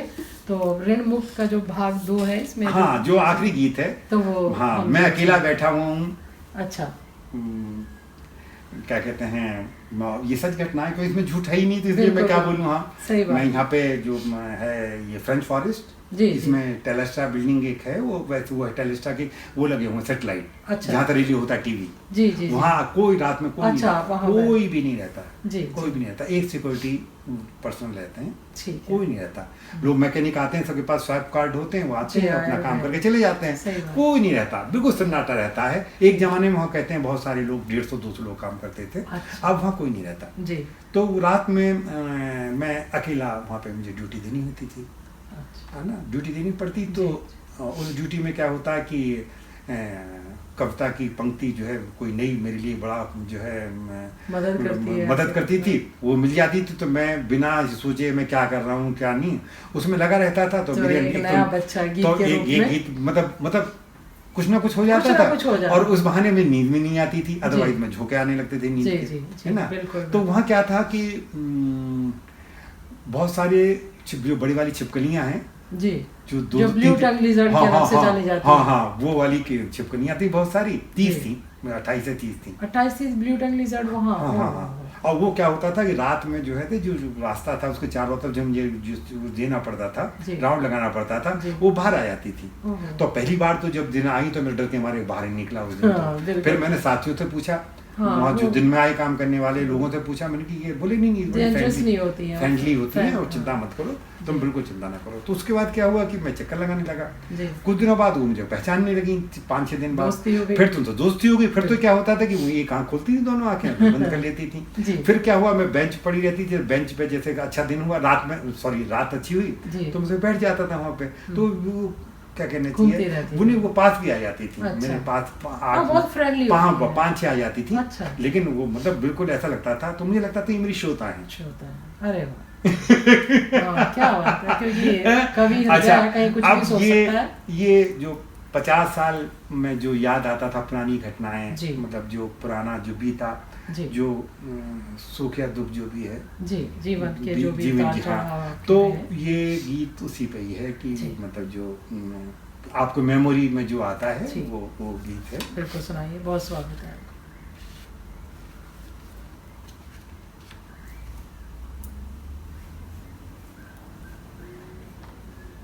इसका वो भी कुछ ऐसे ही है कि मैं आपको सुना दे रहा हूँ, थोड़ा सा जो क्लोज में है। जी बिल्कुल। इधर कई दिनों से स्मृतियाँ उसे तंग कर रही थी। मैं अपने लिए लिख रहा हूँ, इसमें नाम मैंने नहीं बदला, मेरा नाम विजय ही है इसमें। जी। कभी उसे अपने मृतक भाई समीर याद आ रहा था, कभी स्वर्गीय पिता की याद सता रही थी। बचपन में वह अनाम गुड़िया जो उसे कभी टॉलस्टॉय की कहानी किताब देकर गई थी, उसकी स्मृति में फिर से जाग उठी थी। अमन निवास के सामने कभी रहती सुमन की उसे याद आ रही थी। रश्मि और सबा के साथ बिताए दिन याद आ रहे थे। कभी उसे अपनी छोटी बहन बीना की याद आ रही थी, इसका भी फोन आया आपके सामने। जी। बुलंदशहर में रह रही अकेली माँ की याद आ रही थी, जिसे आज थी कि वह और उसकी पत्नी बुढ़ापे में उसके साथ ही रहेंगे। मेरी माँ को ये था, ये तो बाकी उनमें मेरे भाइयों पे विश्वास नहीं था, लेकिन मुझ पे और मेरी पत्नी पे विश्वास था कि बुढ़ापे में इन्हें तो लौट आना है मेरे लिए, है ना। और हमें भी ये था कि हमें उनके पास, अपनी माँ के पास बच्चे थोड़े से बड़े हो जाएं तो अपनी जिम्मेदारियों से तो हम उनके पास लौट जाएंगे। लेकिन ईश्वर ने उनको उठा लिया। वह सब याद आ रहा था जो कभी सुखद या दुखद था।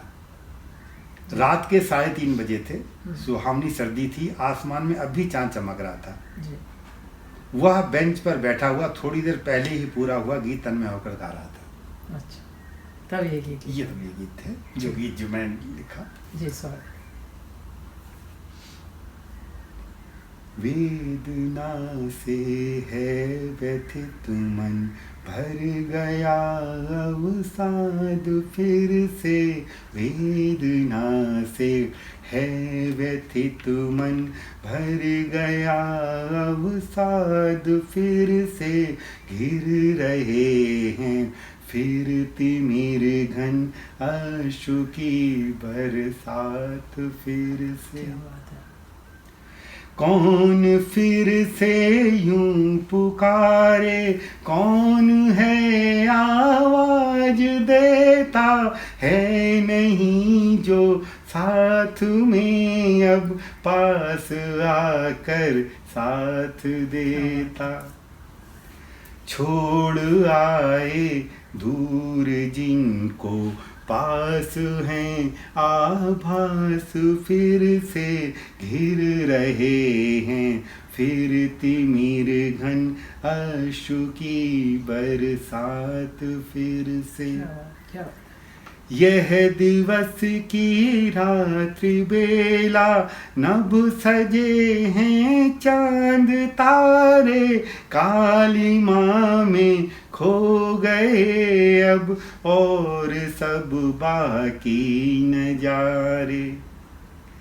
मैं मेरा अब और यह मन स्वयं से संवाद फिर से घिर रहे हैं, फिर तिमिर घन अश्रु की बरसात फिर से। क्या बहुत अच्छा, बहुत अच्छा। तो ये इसका अंत था, ये इस गीत का, और यही ये किताब समाप्त हो जाती। बहुत अच्छा, और बहुत बहुत बधाई आपको इस सारी जो जर्नी कहूँगी मैं, आपकी यात्रा, जो साहित्य की यात्रा, और आपका सबसे बड़ी बात ये सपना जो पूरा हुआ, उसके लिए हम आपको बहुत बहुत बधाई देते हैं, और बहुत बहुत बधाई और आभार व्यक्त करते हैं कि आपने अपना इतना बहुमूल्य समय हमें दिया। और आगे भी हम इस तरह के प्रोग्राम्स, कभी आप हमें समय देंगे तो अच्छा लगेगा। मैं हमेशा प्रस्तुत हूँ, और मुझे तो अपने श्रोताओं, आपके सामने और श्रोताओं के आने में हमेशा अच्छा लगेगा, क्योंकि मैं तो ये तो बड़ा गौरवान्वित महसूस कर रहा हूँ कि मेरे जैसे सामान्य व्यक्ति के लिए आपने समय निकाला और श्रोता मुझे सुनेंगे, तो मेरी तो इससे बड़ी बात क्या होगी। ये वही बात फिर हम घूम के आ जाती है कि बड़प्पन वाली बात आ जाती है। ये मुझे तो मैंने इसके बाद वो किताब मेरी पूरी हो गई, और उसका नाम है जट चल दिए। जट चल दिए, जट चल दिए, अच्छा, है ना। बिल्कुल। तो वो उसमें हमारा जो जाटों का माइग्रेशन 3 बार हुआ। एक बार 670 में, वो बसरा तक पहले बस उठ चुके थे। मैं आपको बता दूँ, बसरा जो इराक में है, बसरा से जो एक जगह है आपका टर्की में, साउथ टर्की में, वो जगह है एंटाकिया, अंत्योक कहते थे उसको पहले। पहला माइग्रेशन तो हुआ। दूसरा, जब मोहम्मद बिन कासिम ने सिंध जीता, जो पहली अरबों की इस्लाम की विजय जिसे हम कहते हैं, उस जमाने में क्या करना चाहिए, तब यहाँ से जाट चरवाहों को भेजा गया वहीं एंटाकिया के और आगे, अच्छा, जिसका नाम क्या कहना चाहिए, अब तो एस्किमिसिस है, तब उसका नाम था ऐन जरबा जबरा कहते थे उस जगह को। नहीं, तो उसके पास ऐन जबरा किला था, उसके पास भेजा गया। अलमसीसा कहते थे उस जगह को, जो एस्किमिसिस के अलमसीसा कहते थे उस जगह को, तो वहाँ पे भेजा गया। वो भेजा इसलिए गया कि जो भैंसे थे चरवाहों के, वो शेरों से नहीं डरते थे, वो नो मैन लैंड थी उस जमाने में। तो वो शेरों की वजह से, कि शेरों से प्रोटेक्शन हो सके उस इलाके का, वो भैंसों को भेजा गया। अच्छा, तो उसमें करीब 712-15 में भेजा गया। फिर कम पड़ने लगे क्योंकि बड़े काम के थे। फिर उनको 720 में भेजा गया खलीफा के कहने पे। तो 3 बार माइग्रेशन हम लोगों का, 2 बार तो मतलब 2 तो सिंधियों का, 2 बार तो, और 1 बार बसरा थे जो पहले से बसे हुए थे। तो 3 माइग्रेशन हुए। तो मेरे दिमाग में था कि मैं इसको कैसे लिखूं, क्योंकि ये सब्जेक्ट सबके लिए नया था। मतलब इस पर कुछ लिखा नहीं गया, हिंदी में तो कुछ भी नहीं लिखा गया, इंग्लिश में एक लेख लिखा गया है, तो वो इसके अलावा कुछ नहीं लिखा गया। तो मुझे लगा कि ये तो बड़ा नया सब्जेक्ट है, तो मैं उसको सोच रहा था। तो फिर मैंने उसको वो सिस्टम से हो गया कि मैंने, तो लगभग पूरी हो गई वो छपने के लिए प्रूफ रीडिंग में चली, प्रूफ रीडिंग में जट चल दिए। हाँ, तो एक पोइट्री थी उसमें, जट चल दिए लो सिंध से लिखिया। अच्छा, तो उसी का मैंने ऊपर का टाइट उसका वो लेके मैंने जट चल दिए। तो वो उसको मैंने जो डिवाइड किया है कि वो प्री इस्लामिक हिस्ट्री से लेके जब तक की इतिहास, अच्छा, 670 तक का। 670 के बाद कहानी एक लंबी कहानी के बाद 670 से लेके 712 तक का इतिहास जो भी उठा। और उसके बाद क्या कहना चाहिए आपका, जब 720 में किया तो 715 से लेके 720 तक का जो बीच में 8 सालों का जो था, वो इतिहास देके फिर एक कहानी, तो 3 कहानी। और आपको आश्चर्य होगा, गजल जो बनी है वो उसी पीरियड में बनी है। गजल के बारे में लोगों को बहुत कम जानकारी है, क्योंकि मुझे गजल का एक चैप्टर मुझे देना था उस किताब में, क्योंकि मुझे सारी जो भी सोशल, इकोनॉमिक और कल्चरल जो भी एक्टिविटी थी उस समय की, वो मुझे लिखनी थी। तो मुझे ध्यान गया गज़ल। गज़ल आपका पहले गज़ल नहीं हुआ करती थी, पहले हुआ करते कसीदे, जो बिल्कुल कसीदे होते थे पहले तो, कसीदे तो आप जानते हैं। हाँ, कसीदे का पीएचडी गजल पे है, तो हाँ, तो कसीदे का जो ऊपर का पार्ट था, नसीब ये नासिब जिसको कहते थे, है ना, जिसमें सिर्फ प्रेमिका से कुछ मिलन जुलन की बात थी, हाँ गुफ्तगू होती थी, वो जो सिर्फ उसको ऑडियंस को मन इकट्ठा अपनी तरफ एकाग्र करने के लिए, बिल्कुल बिल्कुल है ना। हाँ, तो वो नसीब जो है, नासिब जिसे भी कहते हैं, वो पार्ट जो है वो गजल में कन्वर्ट हुआ। जैसे जैसे सोसाइटी चेंज हुआ, ये आपको गजल में किया आपने पता होगा। तो ये टाइम भी वही था, 640, 50 एंड 70 उम्मीद जो पीरियड था, 670 के आसपास ही ये काम हो रहा था। जो वो कसीदा का जो ऊपर का पार्ट जो था, वो गजल में वो गजल बन रही थी, क्योंकि शहर बसने लगे, शहर में प्रेमिका बस गए, लोग पास आ गए, तो वो कबीले तो खत्म कम हो गए, कबीले तो अपनी जगह थे। वो जब शहर में जब प्रेमिका लड़के लड़के पास आने लगे, तो गजल जो है डोमिनेंट होने लगी, क्योंकि अब इसका इजहार होना शुरू हो गया, तो उसके लिए गजल ज्यादा जरूरी थी। तो फिर गजल इस ढंग से, आप तो बेहतर जानती हैं मुझसे, क्योंकि गजल में आपने काम किया, तो मुझे बड़ी खुशी हुई कि ऐसी चीजें मुझे इस बहाने जानने को मिली। तो आपने उस सब चीज़ों को लेके अपनी पुस्तक जो है, तो हम आपको उस आने वाली पुस्तक के लिए बहुत बहुत बधाई देते हैं, अपने दर्शकों और श्रोताओं की ओर से भी। आने वाली सारी जो यात्राएं आपकी साहित्यिक यात्रा होने वाली है, उन सबके लिए बहुत बहुत शुभकामनाएं और बहुत बहुत आभार अपने श्रोताओं और दर्शकों की तरफ से और अपनी तरफ से भी करते हैं कि आपने अपना इतना बहुमूल्य समय दिया। मैं भी सब श्रोताओं को प्रणाम और नमस्कार करता हूँ, और आपको भी कि भाई आपने मुझे इस लायक समझा। अरे बहुत धन्यवाद आपका, प्रणाम। सभी दर्शकों का, श्रोताओं का बहुत बहुत आभार हमसे जुड़े रहने के लिए।